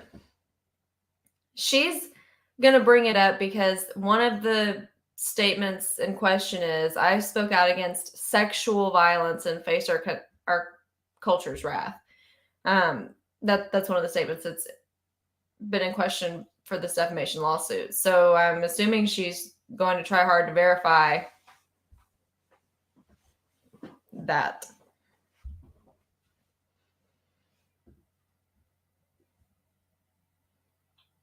They got ahead of everything else that was going to get brought up, so I'm assuming that this is just part of their strategy to wait until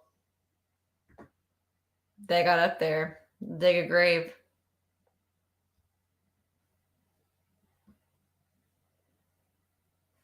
Yeah, it is a little weird that they put $100 an hour on the paperwork, and she's like, no, that's not correct. We just didn't have time to change it. Okay, lady.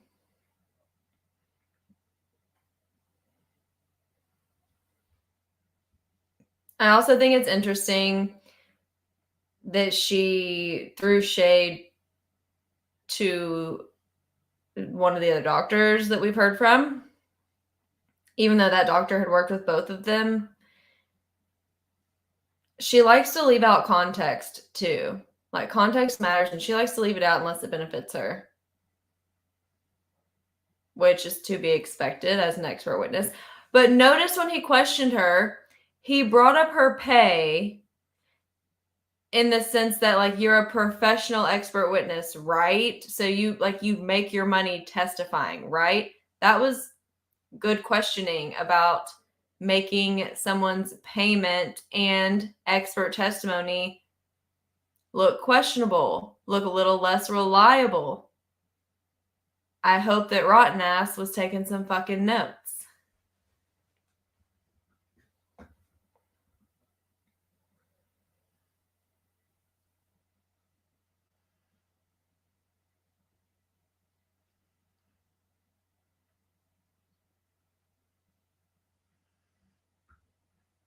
Yup.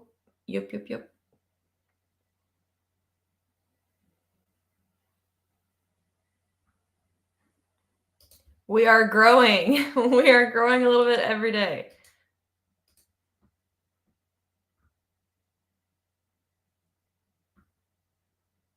Oh, this is fucking hilarious, David.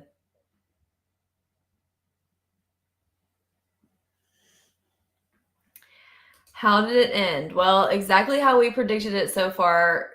Basically, Team Depp is tearing her apart. They let her dig her grave yesterday, and now they are putting her in it as far as credibility goes. They're going to stretch this witness out for a while, and I have no idea when Amber will go. And neither does anyone else, so don't let them play you.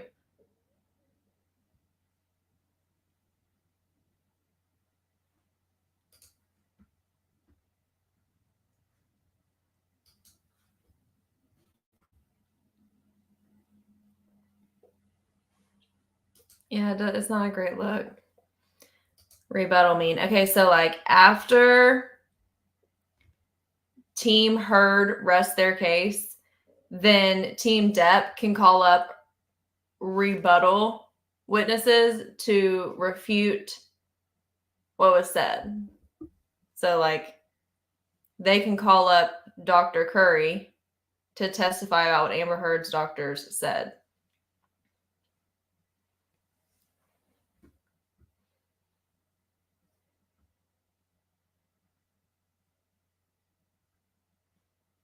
Show is.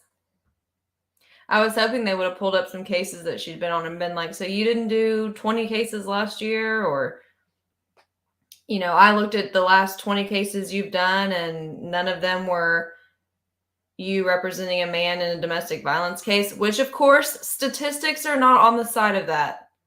You know, like, I get it. Typically, males are perpetrating the violence, just statistically speaking. But nonetheless, I wish they had pulled up all of her cases. And just so you know, if you Google her online, or I posted on Instagram, if you go to the Sojo Files podcast on Instagram, I posted a link, but it's her talking about one of the cases she's done. It's pretty interesting if you Google her and read some write-ups. She's been on some TV shows about the work that she's done. And if you want to do a little extra sleuthing, highly recommend. Samantha, you're joining us. How's your day going? How's your rendezvous going? All you missed is that we predicted the massacre that was going to be cross-examination, and it is playing out as expected. No. So we have heard this rape allegation before. The title of the article was, I spoke out against sexual violence and faced our culture's wrath. But my understanding is that she accuses Johnny of essentially, allegedly, supposedly, I don't know shit about fuck, but essentially holding her hostage for several days in Australia and sexually assaulting her. That's how I took what she's saying. So she's alleging that he held her hostage, was intoxicated for days, and sexually assaulted her. If y'all interpreted her claims any different, let me know. But that's the claim that I was expecting to get brought up when Team Amber took center stage.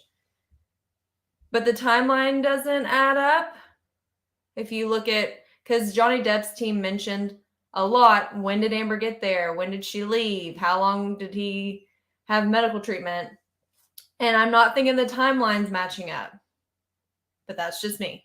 You can tell me what you think in the comment section, but that's just me. And I think that's why they stressed so much, like, when did she get there? How long were they there? Did you see her a lot when you were there with him? I do too. I think they're literally about to just kick her off the cliff. Yeah, context is always important, and this girl is literally picking and choosing when context matters. Oh, that Red Bull can. Well, like, damn.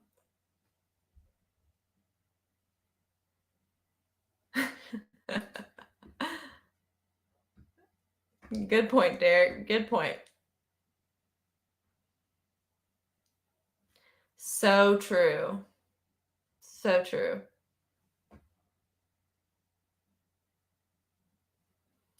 It also is not great when you don't give credit and responsibility and whatever to where it's due. That's why I'm always saying, like, hey, we have to give credit where credit's due. We have to think like the other side to better our understanding and opinions, or to learn if we're wrong and need to jump ship. And it does not present well to credibility, or if you're trying to get someone to join your team when you are your way or the highway, and it doesn't appear that you have thought critically and about both sides and both possibilities. And she is up there straight up her way or the highway. You know, like, it killed her to say, yes, it was admirable of Johnny to leave the situation. Like, she clearly was cringing over having to do that. give credit where credit is due. Give information where it checks out. It'll actually help your credibility, in my personal opinion. Yeah, I really can't. I've seen a few days, okay, whatever, but like a 10-day break, I am still in disbelief. I've still not accepted that it's weird. Oh, I'm sorry, I'm behind on the comments.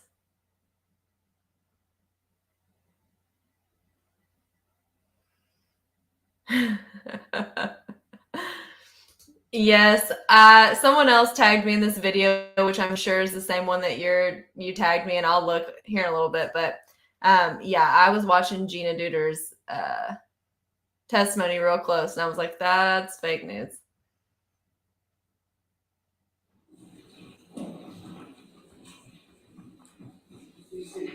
All right, we ready for the jury? Okay.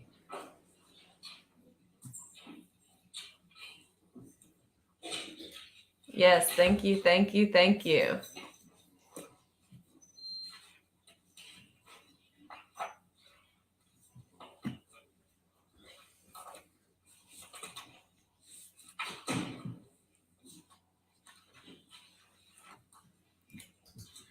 There was no evidence. Like, did she tell anyone else about this? Like, I got questions.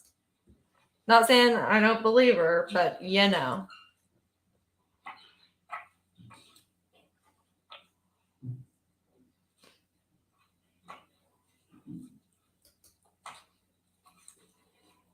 I like Penny.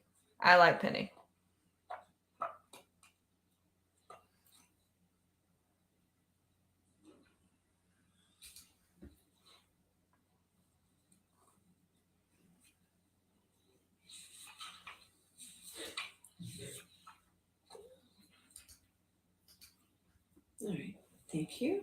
To be seated. Next question.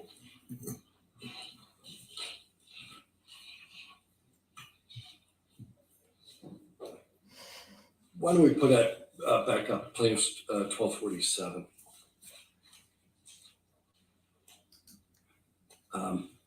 Again, this is caps 5. You didn't administer this until you already had Dr. Curry's scores, did you? That's not correct. No, you administered it after Dr. Curry made a disclosure, correct? That's not correct. You administered it after Dr. Curry had administered hers. I learned that in late February when she submitted her report, but I had no way of knowing that in December of 2021. And you didn't make any reference to this in your disclosures until after Dr. Curry made reference to hers, right? I don't recall the date of the final disclosure or the fourth disclosure. All right, can we go to the next page?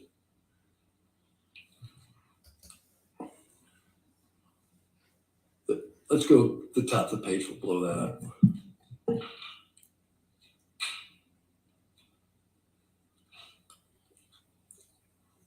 Instructions start with standard administration and scoring of the CAPS 5 are essential for producing reliable and valid scores and diagnostic decisions. See that language? I do. Right. You don't contend it's standard not to fill out the frequency latch. I think if you're filling it on the right side of the box, I think that's perfectly fine. All right. So you think it's standard administration to simply leave blanks that are already in the form? I didn't leave blanks when I needed to find out the frequency of the symptoms. All right, let's go down a little bit further.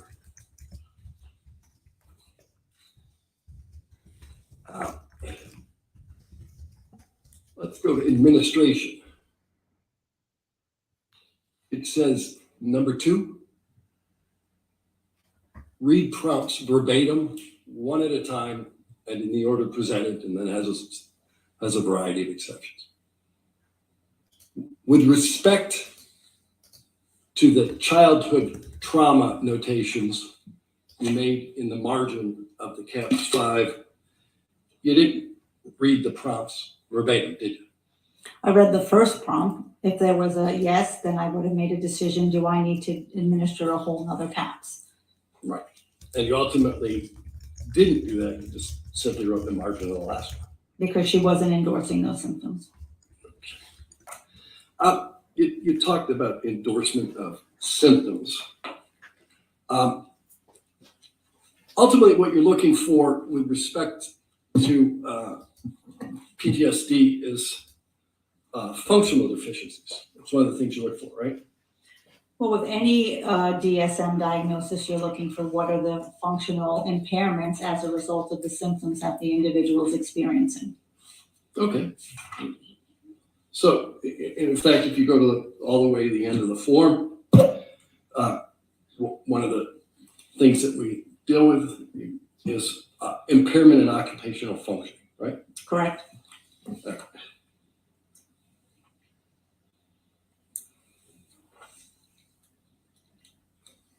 What's Ms. Hurd's occupation? She's an actor. Right. And she had just wrapped a major motion picture, correct? That's correct. So you didn't determine that she had an impairment in occupational function. She's still performing at literally the highest level of her profession, correct? She had a number of PTSD symptoms while she was filming Aquaman 2. Right. That interfered with her ability to really organize a lot of resources for herself in order to go forward and film that. I asked you whether Production. she was performing at the highest level of her profession. Yes or no? I don't know if I'm qualified to answer that. Okay. But did she report to you that she loves to cook? She loves to cook, yes. Yeah, hike, I don't recall hiking, but read? Yep. Spend time with friends? if she can, that has been significantly diminished as a result of her PTSD symptoms and the result of this case. She just had a baby, She did exercises every day, the most that I can tell, she does. completed level 3 sommelier training. She did. Right. She did all of these things, and you've made a determination that she is impaired with respect to her occupational functioning.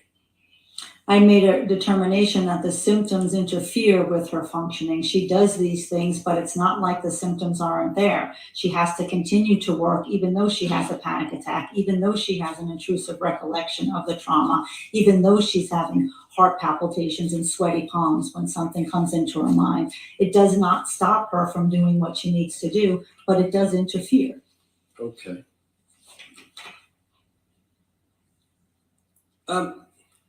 So I'm going to ask you about another test that you administered, and that was called the PAI. Do you know that one? Yes, I do. The personality assessment inventory. That's correct.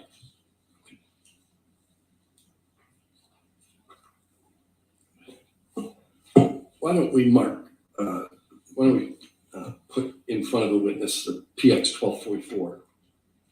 All right, 1244. Thank you.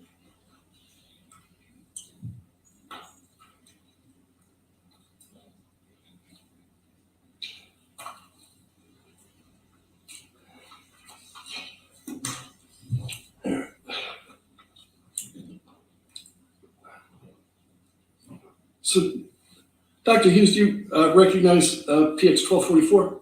Yes, And it's a list of critical item endorsements, correct, and that's derived from the PAI. correct.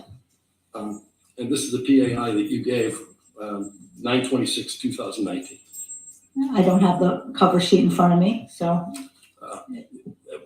Why don't we scroll down to the bottom, Tom?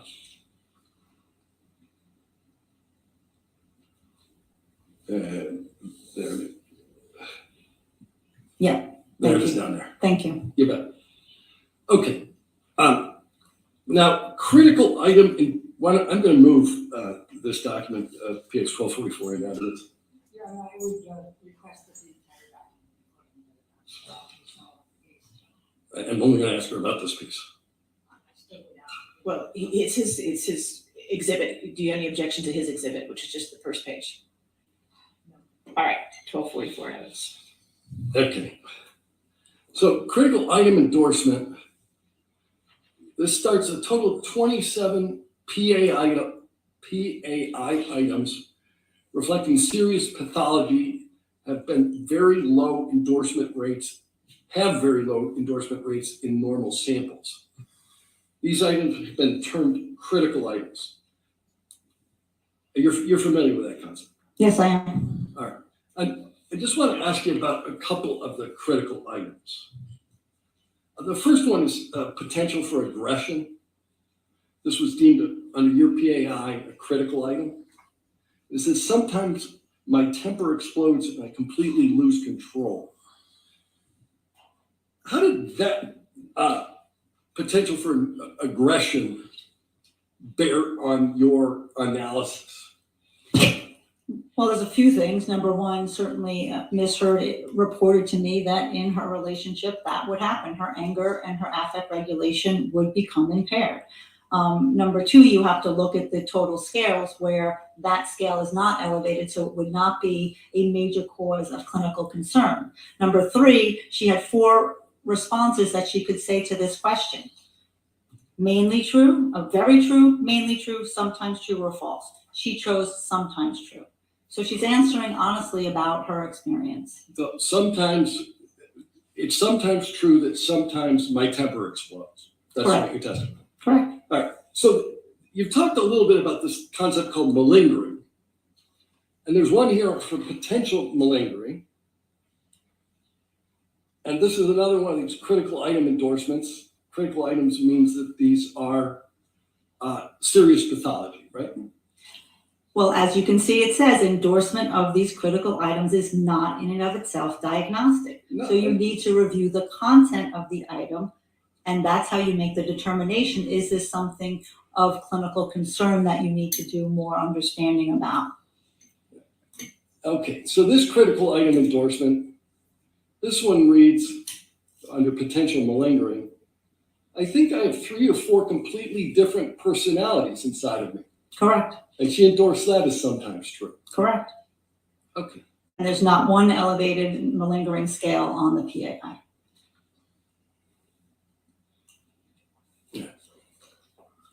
Let me ask you about another document.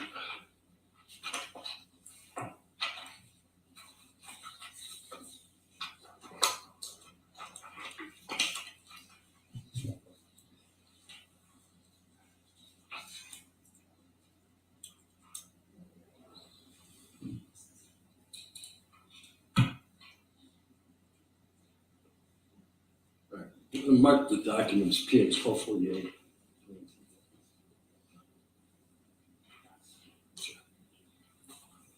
$12.48. 1248. All right, yes, sir. Okay.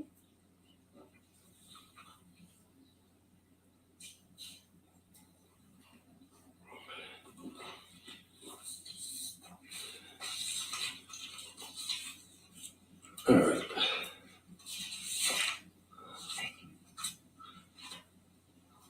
Can you put up PX 1248 just for the witness? Dr. Hughes, do you recognize this? Yes. All right. And these are critical items that were deduced on the TSI 2 critical items list. Correct. And what's a 0 mean? Means that she scored a 0 on that item. She said it's not something that's relevant for her at the time frame that the test was administered. And these are all self-reports, right? Correct. And so she scored a 0 on doing something violent because you were so upset. Correct. See that language?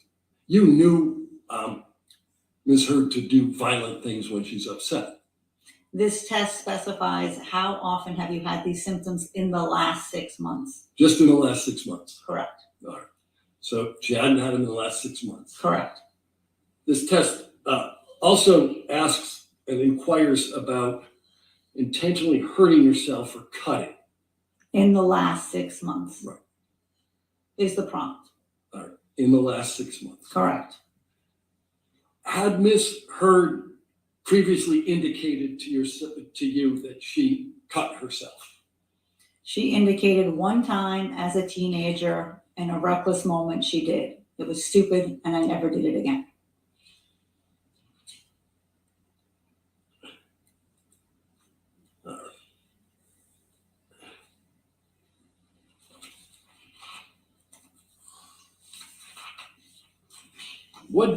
So that was the first time you met her. She indicated that she had cut herself. What did you do to satisfy yourself that you didn't continue to engage in that behavior? As with most things, I asked about the frequency of the behavior and had it ever occurred again. Had she ever engaged in suicidal behavior or suicidal gestures? That's part of that screening. Where did Ms. Heard cut herself? I'd have to look at my notes to be sure. All right. Why don't we do that? That's in your intake note, correct?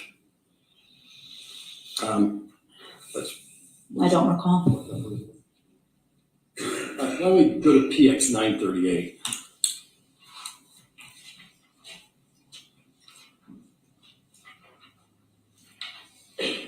And if you put it up for the witness. That's not it. Let's go to the next page.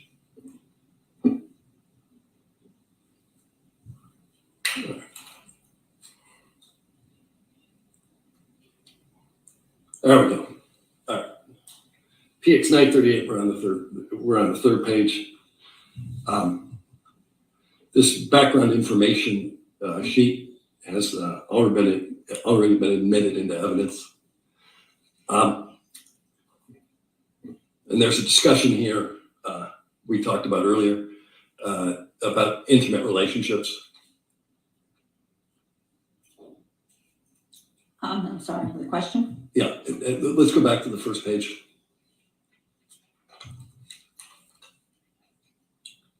All right, there. What number is this? This is in at 1246. So this page anyway, I'll ask that it be published to the jury. We're gonna do it again. What, you said 1246? 1246. All right. Okay, it's in evidence, there's supposed to be redactions, so, okay, all right, that's in 1246. So why don't we blow up the intimate relationships section? There's intimate relationships here relative to a variety of people, including a person called Tasha. Who's she? She was Miss Heard's wife. Okay.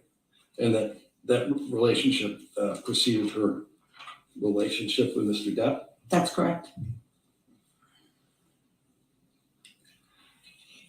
Did you say on direct that you saw no previous inter-partner violence? Just yes or no?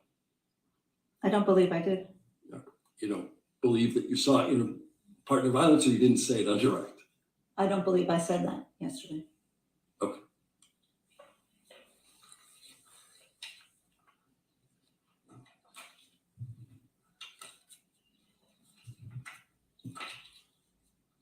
Your Honor, can we approach? All right, yes, sir.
speak with Ms. Heard around the circumstances that gave rise to the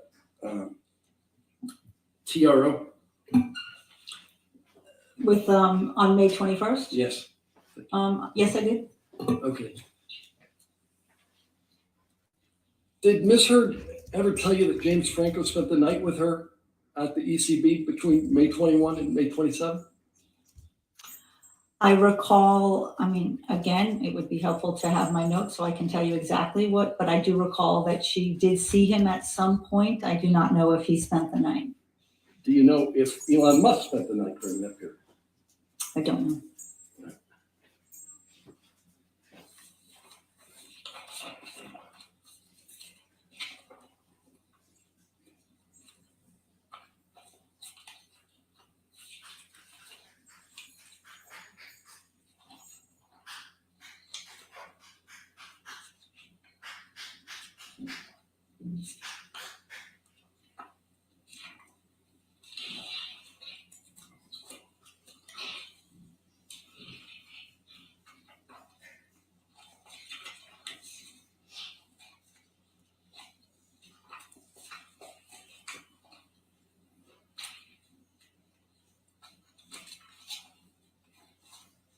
You cannot testify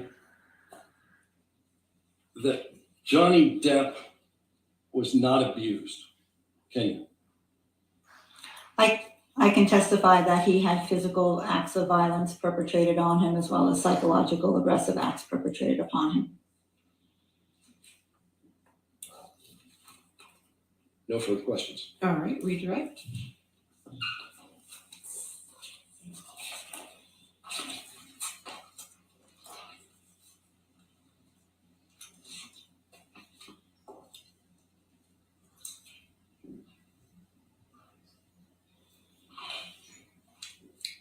Dr. Hughes, you were asked about some presentations. I think plaintiff's 1241 was the first one. If we can bring that up.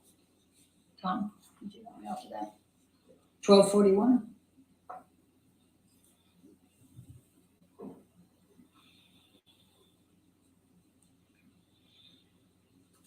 Yes, And if you can scroll down, what was the significance of this presentation? And can you give her control? Or do you have to have control of the document? It's just one page? Oh, it's not the entire presentation. Okay. Can you please tell the jury what you provided in this presentation? to the best of my recollection, it was what I spoke to you about before of how people who are not trained in forensic psychology, but who are working with victims of domestic violence can go into court and navigate with the court system and present and talk about domestic violence in a legal setting. Okay, thank you. And that's been moved into admission, that's been moved in, That's correct? Okay, well, let's go to the one that I don't think was, 1242, please. Tom, if you could bring that up. All right, and is that just one page too? How many pages is that one? Okay. Do you recall this presentation, Dr. Hughes? Yes, I do. Okay. Could you please just, well, I'm gonna move the admission of plaintiff's exhibit 1242 first of all. Any objection? All right, 1242. And could we publish it to the jury, please? And Dr. Hughes, could you please tell the jury, explain to the jury what this presentation entailed? So I was asked by the head of the Kings County Bar Association to give a presentation about intimate partner violence, domestic violence, how psychological experts can be of assistance. This was just because of how Brooklyn is, a bar association that was attended by many of the prosecutors from the Kings County District Attorney's Office, as well as defense attorneys. And as I stated before, this presentation was about how to really understand cases of domestic violence, how to understand what if she drops the restraining order, what if she doesn't call the police, what are the myths and misconceptions about intimate partner violence. And when she uses force, what does that mean? How do we understand that? How do we evaluate for that? So again, without seeing the rest of the presentation, I believe that was the thrust of this presentation. Okay, great. Thank you. Now, you testified about the notes you took and the notes you reviewed, and you were asked about some limited questions on testing. I'm going to ask for Defendant's Exhibit 1434.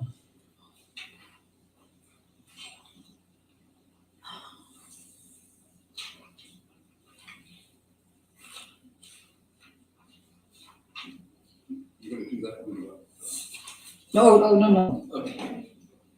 Oh, we need, thank you, Sammy.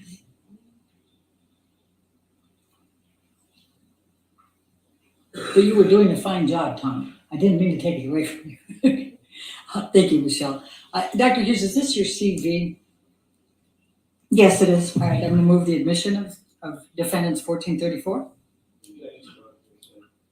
They're out of completeness. They've got all the other records in here for Dr. Hughes. I'm trying to see completeness. Actually, I'll sustain the objection. Okay. Next question. Let's go to defendants 1435, please.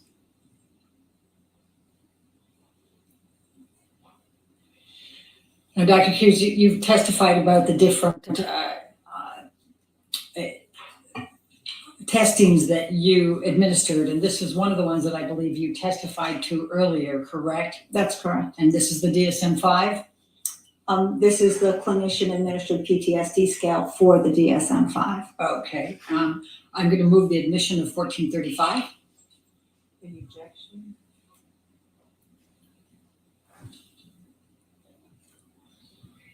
The objection has a lot of other documents, not just the Sparrow. It's not the CAPS, it's the DSM-5.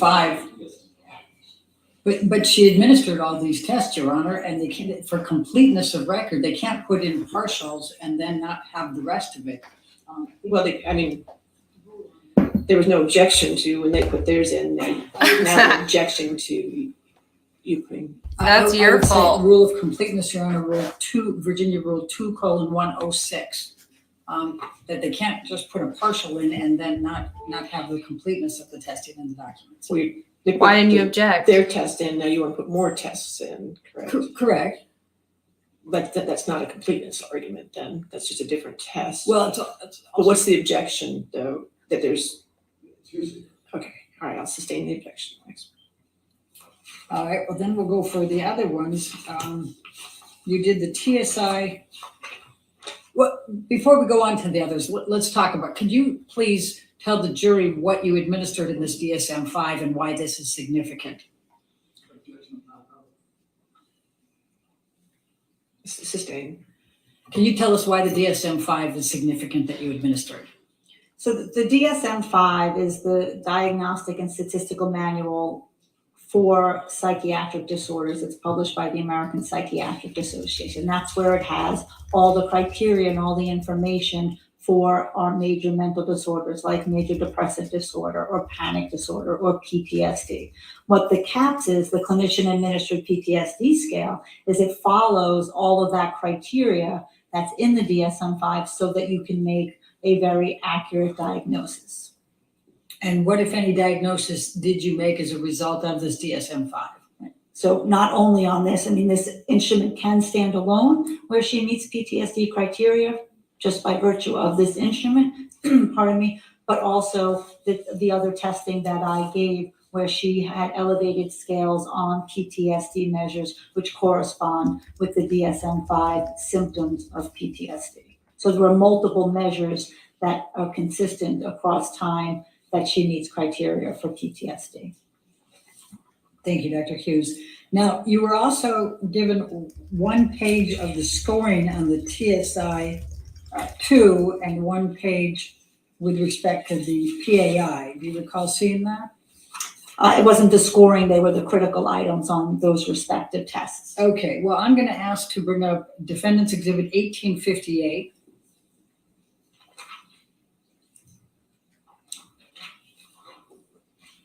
Which is the full PAI. And was this the actual testing and scoring? Yes, this is the profile, the scores that are generated from the 344 questions that Ms. Hurd answered on this test. And what were the results? What did you determine based on the testing of this PAI? Well, that the results were valid and reportable. There was no evidence of exaggeration or malingering on this test, and there were significant symptoms that correspond with traumatic stress and post-traumatic stress disorder symptomatology. And I believe you said again that there was no elevated scores. Can you explain to the jury what you meant by that? Objection leading. Overruled that. Okay. So elevated scores are a way that we get to know where a cutoff is to say that something is clinically significant. And that follows very standard statistical principles. So when a scale is elevated, it means that we have sort of greater confidence that this individual endorsed a lot of different symptoms that make this scale relevant. And then we want to figure out why that person is having an elevated score on something like depression or anxiety. It gives us greater confidence that, this person's maybe reporting depressive symptoms like people who are depressed. And what would constitute an elevated score? Well, on different tests, it's different things. Certainly on the PAI, it doesn't follow linear T-scores. It's a little different statistically, so you have to look at it differently. But certainly, it's usually about a T-score of a 65. And on some, it's a T-score of a 70, which is a T-score is a normative curve, is a way of allowing us to compare people's scores, comparing your scores to the normative group of scores. And would it be at all helpful to have the entire test as opposed to a one piece of paper or one page? Well, certainly you cannot tell the entirety of how the symptoms that Ms. Hurd endorsed and the scales were elevated just by the critical items. All right, I'm going to move the admission of defendant's exhibit 1858. Objection here, sir. And this is the completeness, Your Honor. I'll sustain the objection. Next question. Let's bring up 1859.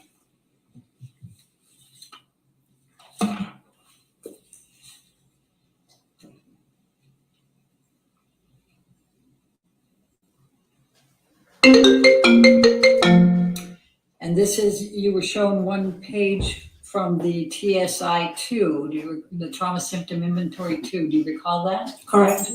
Okay. What is the significance of the TSI-2 exam, the full exam?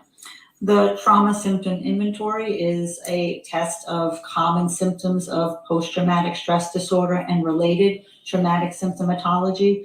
And on this score, she had, elevations in intrusive experiences, which is the intrusive component of PTSD, where thoughts or memories or feelings come into your mind when you don't want them, with accompanying distress. And then the defensive avoidance, doing many, many different things to push it down, to try not to think about it, to try not to talk about it, so that you don't get upset.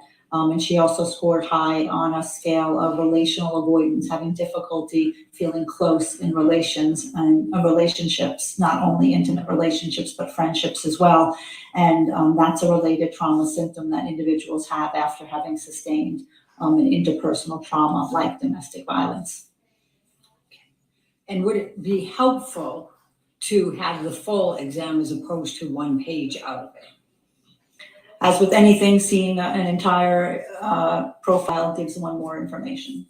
Your Honor, I move the admission of defendant's exhibit 15 for 1859. Objection hearsay. And I would argue the completeness. If you could approach, please.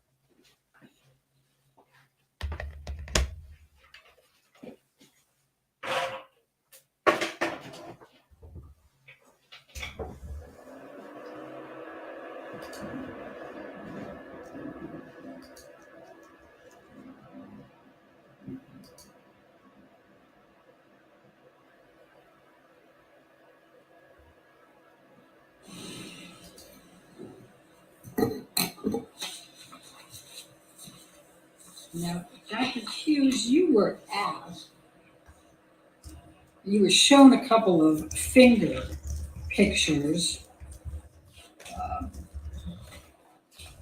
of Mr. Depp. And I believe you indicated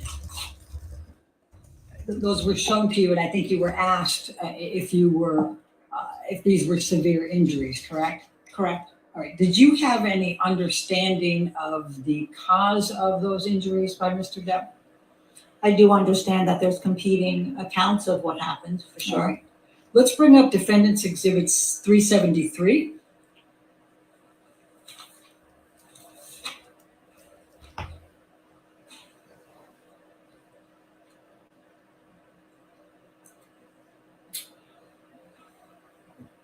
Your Honor, I think this is already admitted.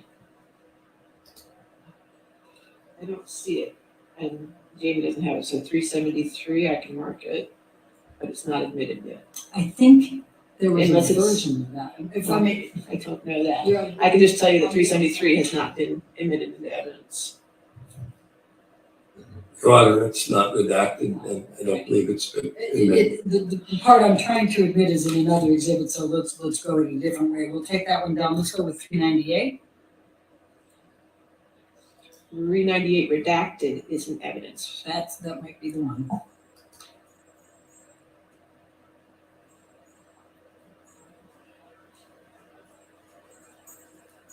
All right. If you could load that up.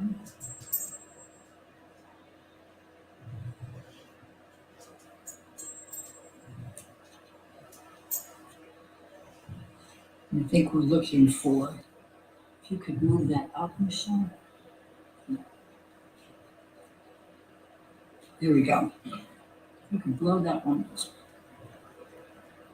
And this is an email from Mr. Depp to David Kipper. Your understanding was that was his doctor, correct? Correct. Okay. And then I'm going to draw your attention to the last part of this. This is on 3/19/2015. Thank you for everything. Figure out how to do this. I'm missing the controls on this.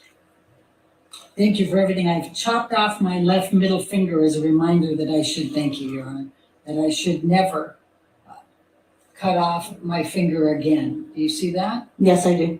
Okay, so that's Mr. Depp admitting that to Dr. Kipper in 3/19/2015. Objection leading. Okay, I sustain the objection. That's okay, that's fine. I'm good with that.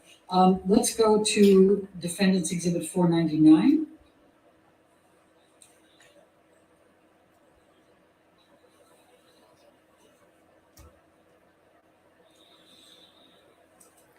And that's something that domestic violence victims do. This one They is in as well. or is lie it- about how they obtained the injuries to avoid questioning, talking about it, embarrassment. Like that's a typical thing.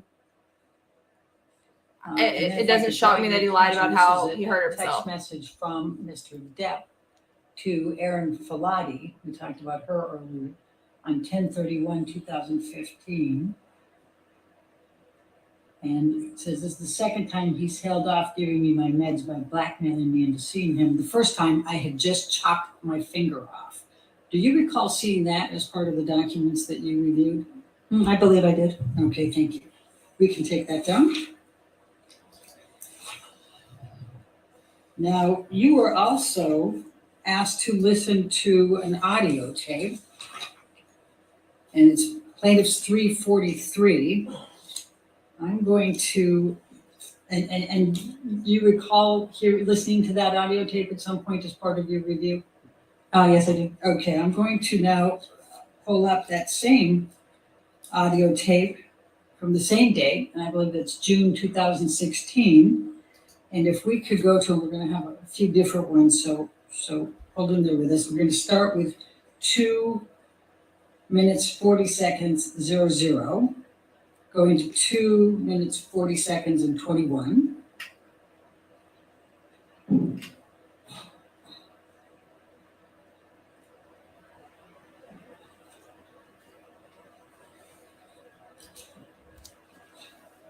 knocking on the door. I don't Because get why that's I a wanted fucking to get irrational and violent fucking maneuver. How So does a one man would want to get get out of that area so that he doesn't get so fucking angry that he actually does pop the fucking lights. How does one can know? Go and listen to the tape. Now, that was just before the punching, hitting that was played. Do you recall that? Objection leading.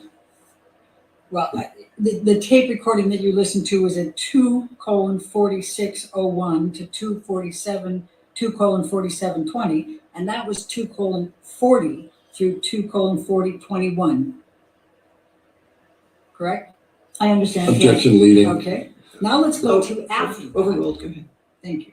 Now let's go to after that, 2:52:00 to 2:52:34. It's yesterday. Because of how it's been lately. Since Australia. And I want to go with you. I haven't been working. I don't know what else I can fucking do.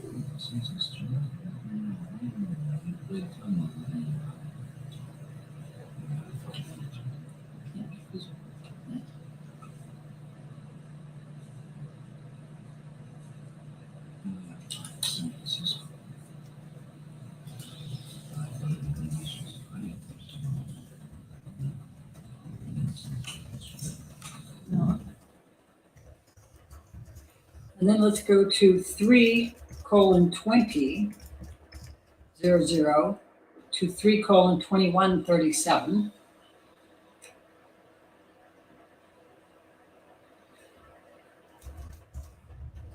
And while they're getting that, I'll just ask you the question, Dr. Hughes, do you recall that Mr. Depp said that they had fights in the places that he listed on that audio tape? Objection leading. Sustained. All right. What do you recall Mr. Depp saying about fights that they've had on that audio tape? Objection, no foundation. She just listened to it. Overruled. I think it was hard to hear in this one. I had listened to it previously, just acknowledging that there were fights previously. Thank you.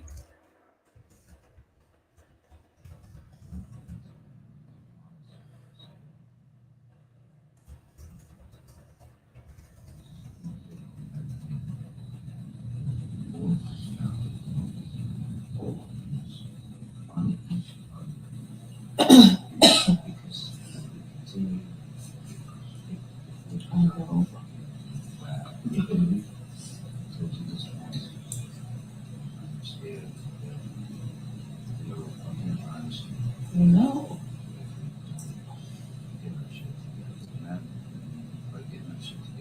That might mean fucking able to do this and make it.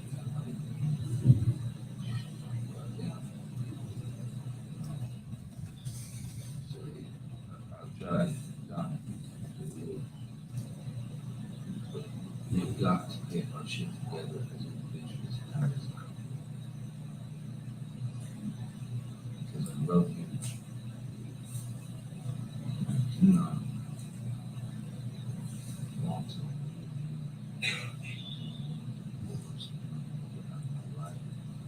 Trust. If I'm the culprit, majority of the time, I will fuck up everything. And I will recognize when I'm from starting to go sideways. I will recognize.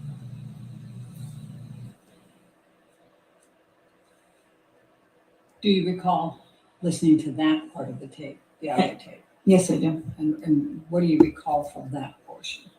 Again, I know it's hard to hear, but It's hard to hear, but what I recall from hearing that was the negotiation that the couple is trying to do and trying to say, I'm going to do my part. I'm going to do better. is it possible to turn that up anymore, or is that, I have one more. I'm just.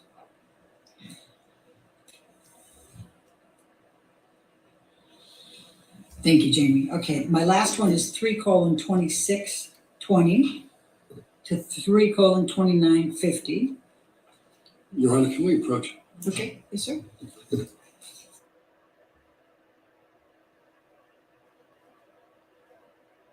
Yeah, I can't hear shit. I mean, I can't hear shit.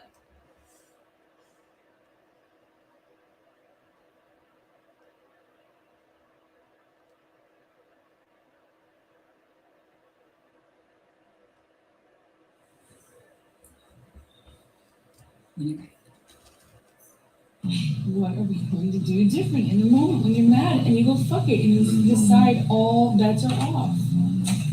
Well, look what I did last year. Look what I accomplished. I put the fucker away. I told myself every fucking day, no, stop, no, fucking put it away.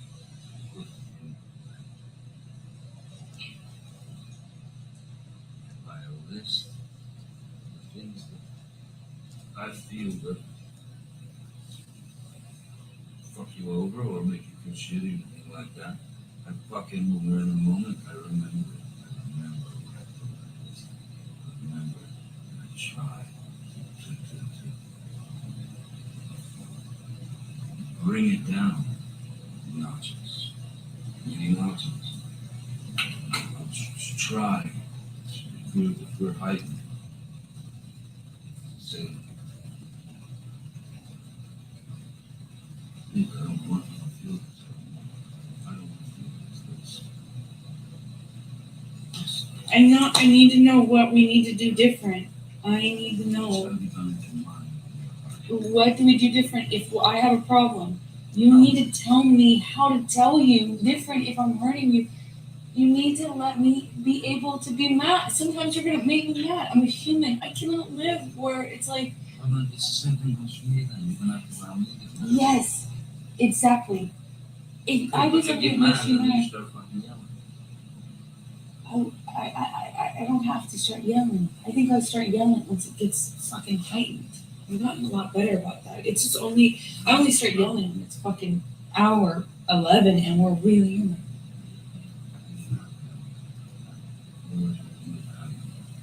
Three physical fights last week. I'm starting about the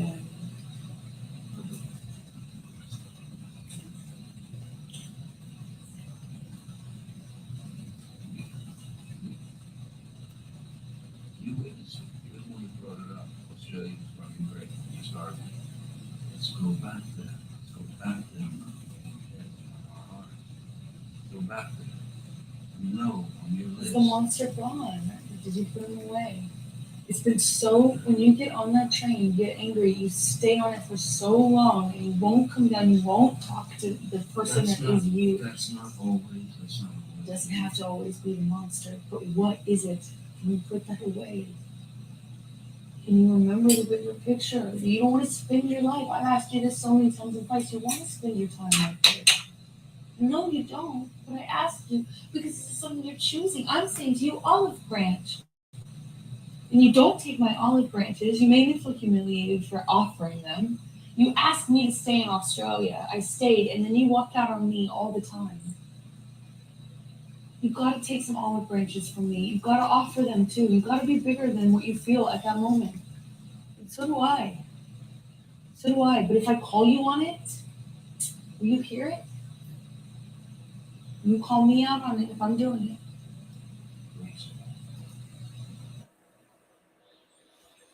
Do you remember listening to that, Dr. Hughes? Yes, I do. And what is your interpretation of that? What do you recall? Objection, Your Honor. Speculation. She's an expert. I think this is more of how this couple is trying to negotiate in the face of all of the turmoil and the violence and the abuse. I think it's important pointing out, is my recollection is that there's two Australias. They're talking about the honeymoon Australia, not the Australia where the incident happens. They go back, and that becomes a honeymoon time for them. And I think certainly hearing how this couple has talked about the monster and the person who comes out, as we talked about, that cycle of violence where the person who, hurts her and hits her and controls her isn't the same person that she loves and she cares about and that she wants to be with. Thank you, Dr. Hughes. Now, you also were asked about Dr. Bonnie Jacobs and her treatment and her treatment notes. And did you review those treatment notes from Bonnie Jacobs? Yes, I did. I'm going to ask you to turn to, can we bring up defendants 1059?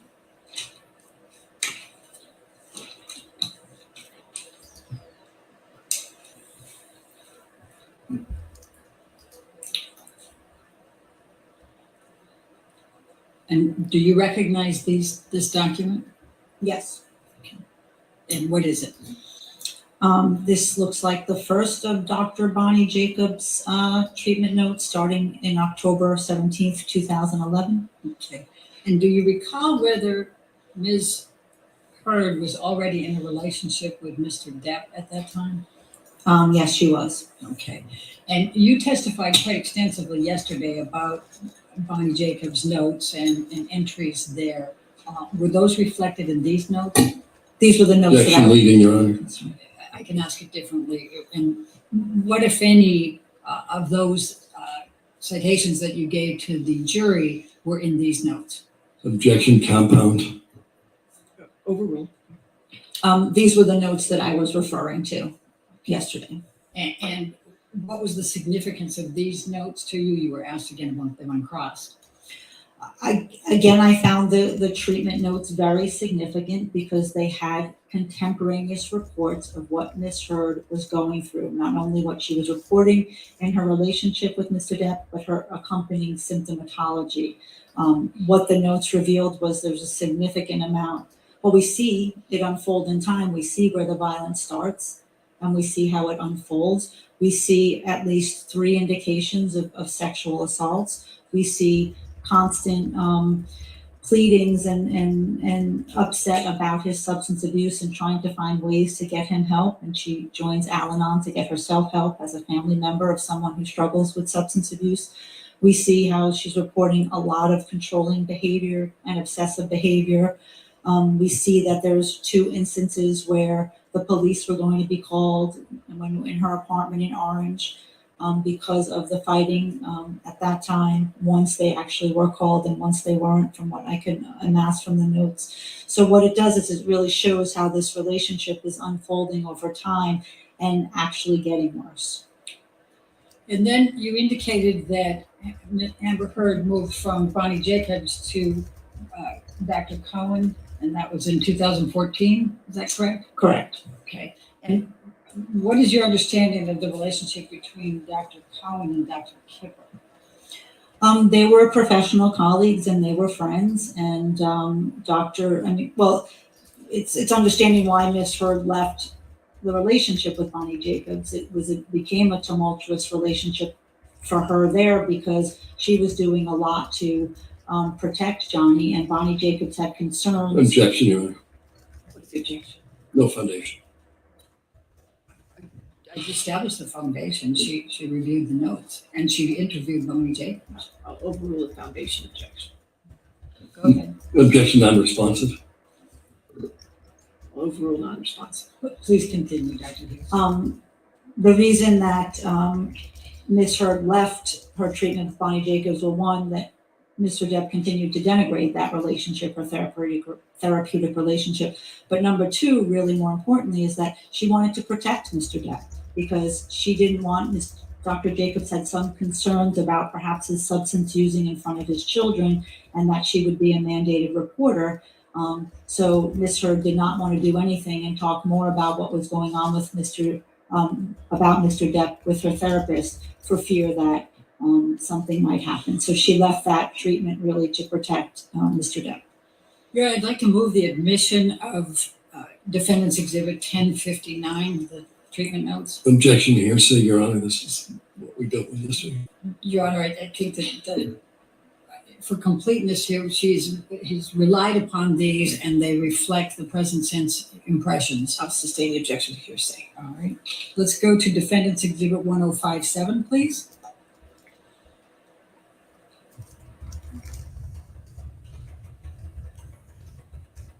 And Dr. Hughes, you also indicated that you relied on the treatment notes of Dr. Cohen. Conan, correct? Cohen, Connell Cohen, yes, Okay, and you also interviewed him as well? correct. Okay, and what was the significance of what he reported to you that related to your opinions? Well, this was a continuation of her treatment, and the treatment here where it seemed like Dr. Connell Cohen was going was a harm reduction model, really trying to help Amber stay safe in the relationship by not talking back, by leaving, by not engaging. And those are very sort of short-term strategies when you're in a relationship mired with interpersonal violence. What we also see is what I mentioned yesterday is her psychological status and functioning continues to deteriorate. She continues to have more anxiety, more affect dysregulation, sort of feelings are coming up and down all the time. She's having more sleep problems. She's going on more medication. And this sort of the conceptualization and understanding of that is, sort of exposure to repeated trauma causes psychological disequilibrium and destabilization. And that's, we're sort of, again, seeing the trauma unfold over time. And also in these notes, I mean, certainly there are those contemporaneous reports that correspond to specific incidents. Like I was speaking with you yesterday about the Boston plane incident. There are actual notes where she called him after. Objection, Your Honor. She called him. Yes, what's the objection? Beyond the scope of the question. All right, I think I'll sustain the objection. Next question. Okay. What, if any, additional information did you get from Dr. Cohen that assisted you in your opinions? Well, certainly from the notes, as I was stating, that, there were times where right after an incident, Ms. Heard wrote, she contacted Dr. Cohen either by text or by email and saying, Johnny did a number on me tonight. I really need to see you. I'm safe. I'm hurt, Objection, I'm safe. hearsay. I think she can rely on hearsay. Sustain the objection to hearsay. Your Honor, I'm going to move the admission of the notes, defendants 1057. Objection, hearsay, Your Honor. Sustain the objection. Thank you. Move to strike the hearsay testimony as well. No, we'll continue on. Go ahead. Thank you. You were asked about a knife. You were shown plaintiff's exhibit 92 and a knife that's, I think is till death. What is your understanding of the significance of that knife and that phrase as it related to Amber Heard? Objection, Your Honor, no foundation.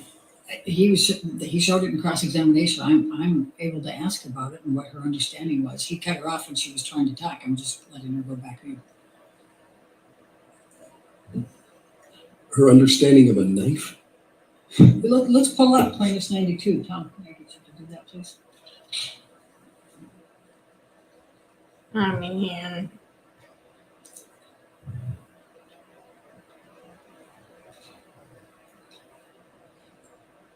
I believe you in response to the questions asked by counsel for Mr. Depp, you said it depends upon what the context is. What did you mean by that?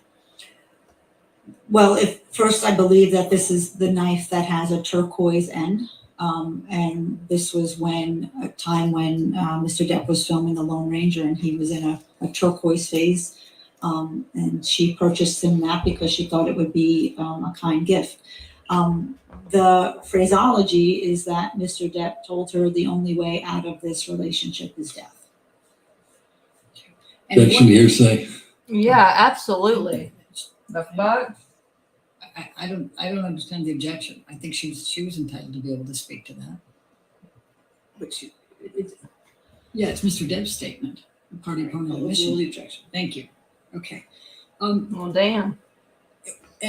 And what is your opinion? What do you think of that as a clinical psychologist in specializing in IPV and trauma? I mean, Objection, Your Honor. Can we Okay. approach? Sure.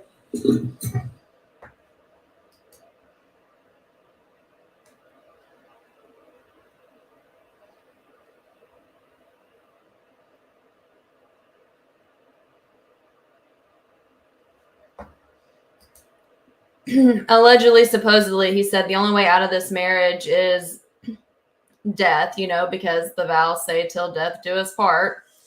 And they're taking it as a threat instead of a fucking phrase. I'll tell you right now, I make that fucking joke to my husband all the time. Chill out, homies. Dr. Hughes, do you think that the phraseology Right. on the knife bears any relationship or significance to the opinions you've had in this case? Objection, Your Honor. Leading. Sustained objection. What, if any, significance does the phraseology on the knife have to the opinions you have provided? It's a fucking wedding vowel. Objection, Your Honor, beyond the scope of the disclosure. He brought it up in cross. Thank you. So there are several things. I certainly am aware that at this time that Ms. Heard purchased this knife for Mr. Depp. She was Right, it's a fucking joke. engaged in her whole lot of denial and minimization about the extent of the violence in the relationship. There is a notation in Dr. Bonnie Jacobs' notes about when Mr. Depp uttered this to her, was around the discussions of the prenup. And he said, I don't want one because the only way out of this relationship is death. Dr. Jacobs didn't think that that was funny. Miss Heard was taking it like, oh, maybe it's endearing, maybe this is okay. Maybe it's a wedding vow. A clinical cause of concern at the time that phraseology was used. Thank you, Dr. Hughes. Now, you listened to an audio tape, and then we showed some additional ones from that. What, if any, photos did you review as part of your examination? Objection, beyond the scope of cross. He was asking all the different authority. I'm just establishing that she also looked at photos. I sustain the objection. Ooh, laugh and then get that frown face on real quick, girl. Dr. Hughes, based on everything in the cross-examination and the redirect, what, if any, changes do you have to any of the opinions that you provided to this jury yesterday? Objection, compound. I don't have any changes to my opinions that I gave yesterday. And do you still hold those within a reasonable degree of psychological probability or certainty? Yes, I do. Thank you. I have no further All questions. right, is this witness subject to Thank God. Yes, All right. Maybe you can't discuss your testimony with anybody, but you're free to stay in the courtroom since you base your expert testimony, okay? Thank you. All right, thank you. It's a fucking wedding vow, y'all. All right, I think we'll go ahead. Yes, sir. Okay. Let's be fucking real. This was real close to being an episode of Dateline. And if I had to guess who would have been murked for the Dateline episode, I think y'all know what I think on that. So I'll just leave that there.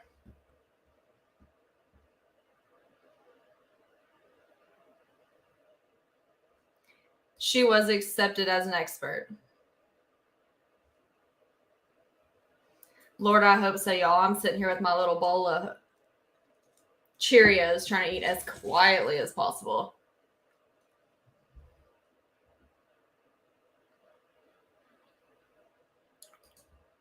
Great.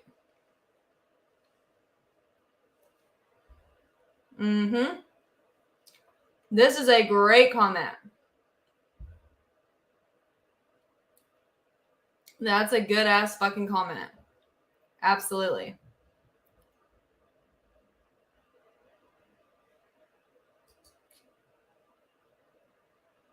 Fantastic comment. Yeah, I'm so fucking glad she's done. Jesus.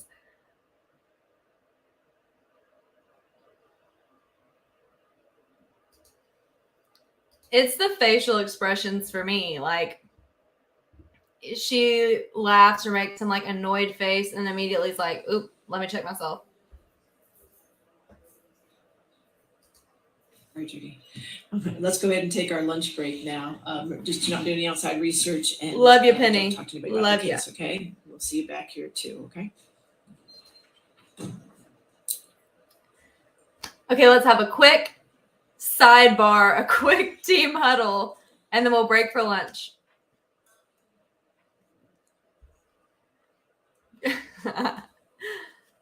Amber giving Puss in Boots face. All right, we'll be back at 2 then. All right, thank you. Okay, 2 o'clock. Let me put this up real quick. So we're going to say lunch over at 2 so that this question doesn't get asked. Show comments. Okay. Quick sidebar, quick group huddle. What do we got to say?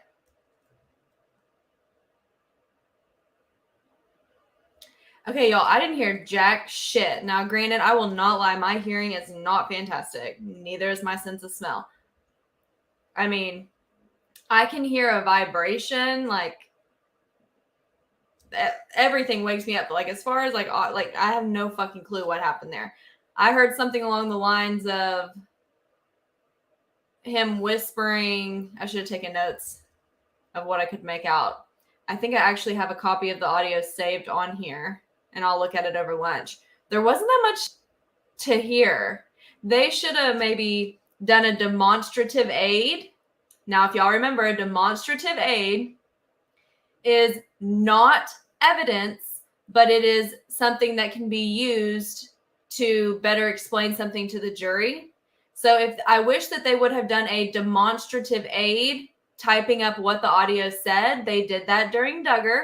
They typed up a transcript during Duggar and entered it as a demonstrative aid so that you knew what was being said on the audio. I really wish they had done this here because I don't know who can tell what the fuck was said on that audio.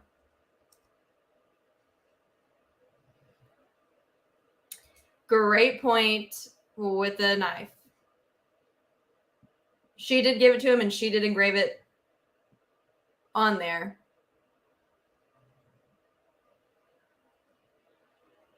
Show does.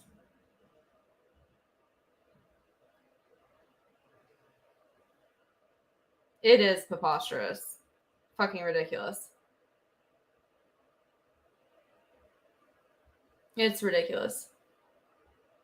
No, she's been accepted as an expert. They've already questioned her. I mean, it is what it is. They just hired one that didn't come off that well. This was, yes, this was their version of Dr. Curry. Yeah.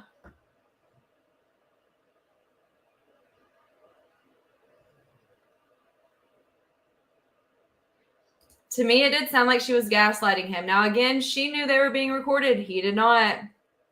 I've not heard a recording that made her sound favorable, in my personal opinion.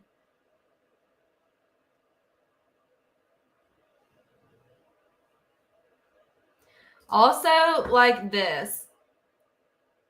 I'm not sure how, like, if you were really scared of him, would you be seen on an elevator with taking another man up to the penthouse that he owns? Even if you were just friends. I don't know. I don't know.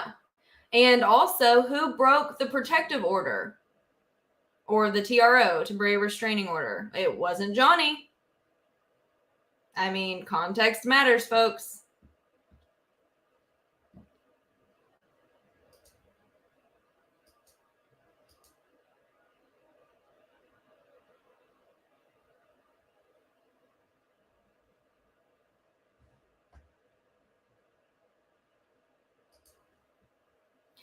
Also, is it jealousy if you're fucking right? Like, is he jealous and obsessed with Elon Musk? Or is he calling her out for allegedly cheating on him with Elon Musk? There is a big difference. There is a big difference.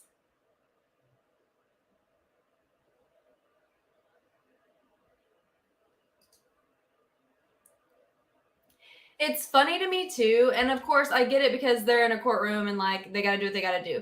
But it's funny to me that they bring up all this information on domestic violence, including the fact that partners will lie about how they obtained injuries so that they don't have to answer questions because it's embarrassing, yada, yada, yada. But that only applies in every other circumstance. It doesn't apply when it comes to Johnny saying how he hurt his finger. And I get why they're doing it. I do. But come on.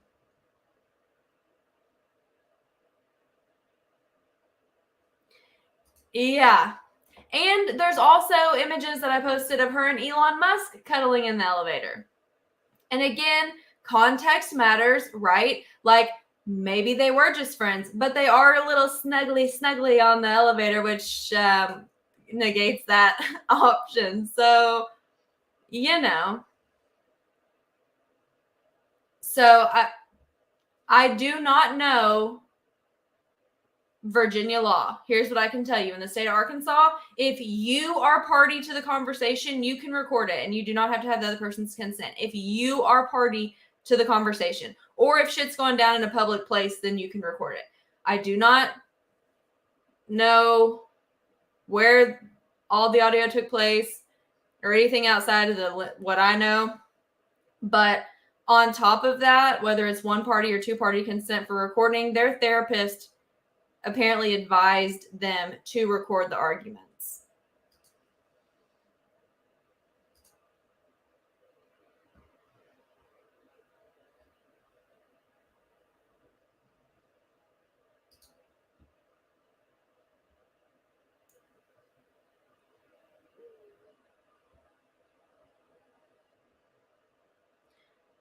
Honestly, y'all, I thought she just dated the girl. I did not know that, like, everyone kept saying she was married to her, but what I read said that, Amber Heard's ex-girlfriend that she was arrested for hitting.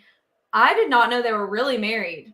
So I'm going to have to do a little lunch break research here.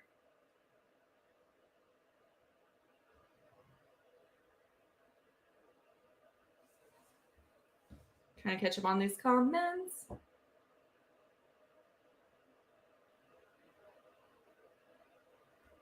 They probably think the cavity search was so fucking ridiculous.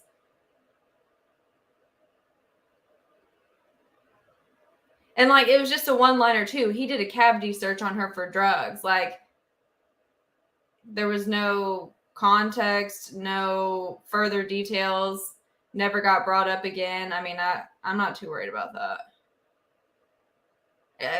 It's kind of laughable considering it didn't look like he had any problem, like, hiding his drugs or that he even needed to. So they were married. I trust you, Sam. So they were married. Is it the same girl that she hit at the airport, though? Or someone different? I was on a phone call when that went down.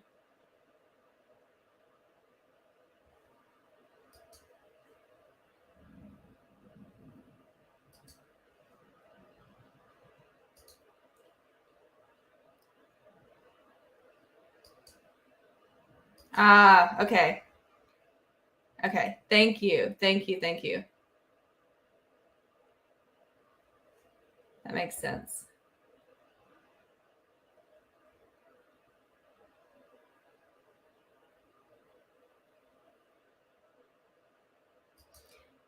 It would hurt her, I think, is that she's basically taking everything that Amber says as fact, at face value as fact. But yet when they played the audio of Amber talking, saying that she hit him, now it's, well, if that recording is accurate. And she's not saying the alleged abuse. She's saying the abuse, speaking, But also, I want to see the medical reports that she reviewed, the police reports that she viewed. Like, what the fuck went? Like, what? I got questions.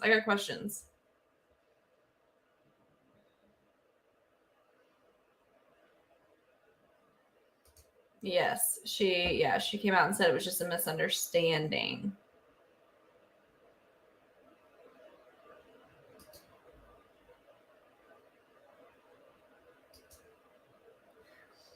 Where someone knew, sure. If he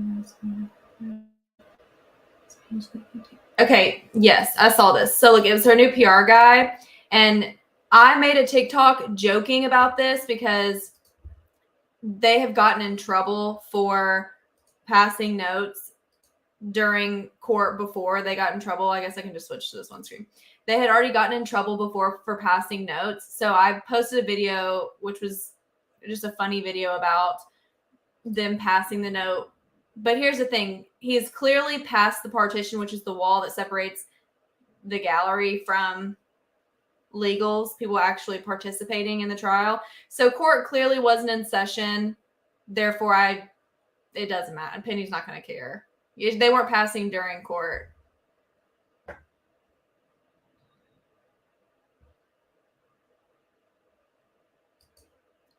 I did put a video on Instagram, or not Instagram, on TikTok. I guess it was a clip from a reality TV show where they're talking about her and how her and her sister Amber used to beat each other up or something, allegedly, supposedly.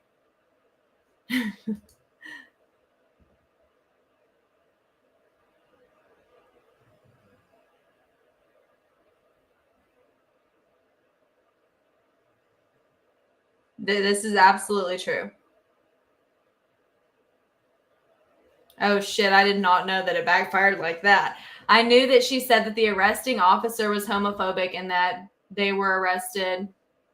She was alleging that Amber only got arrested because it was a homophobic cop. Now, if this is true, that clearly backfired.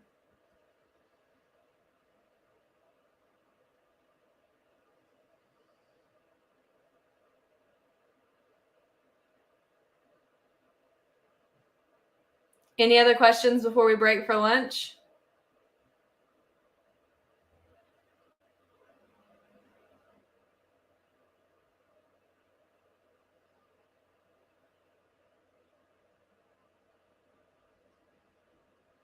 Yes. Well, they've worked together professionally in the past. She admitted to that they had worked together professionally before, which makes sense because, yes, like you have a working relationship with someone, you will use them. So like that makes sense. I'm about to go heat up my chicken ramen, you already know. Or taquitos, since we have longer than 45 minutes, just depends. Thank you for joining. It would not be the same without y'all. Y'all make it what it is.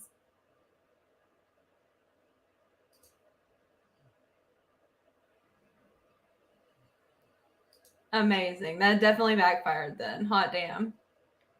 Chicken ramen is the only ramen. I said what I said. Okay, so we will be back at 2 Virginia time. I say that, but it'll be 1 o'clock my time, 2 o'clock their time. So an hour from now. We'll be back in an hour.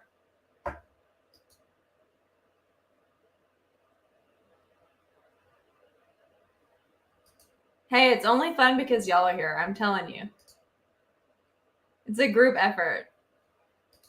All right, I'm going to go check in on TikTok, and then I will see you guys in an hour.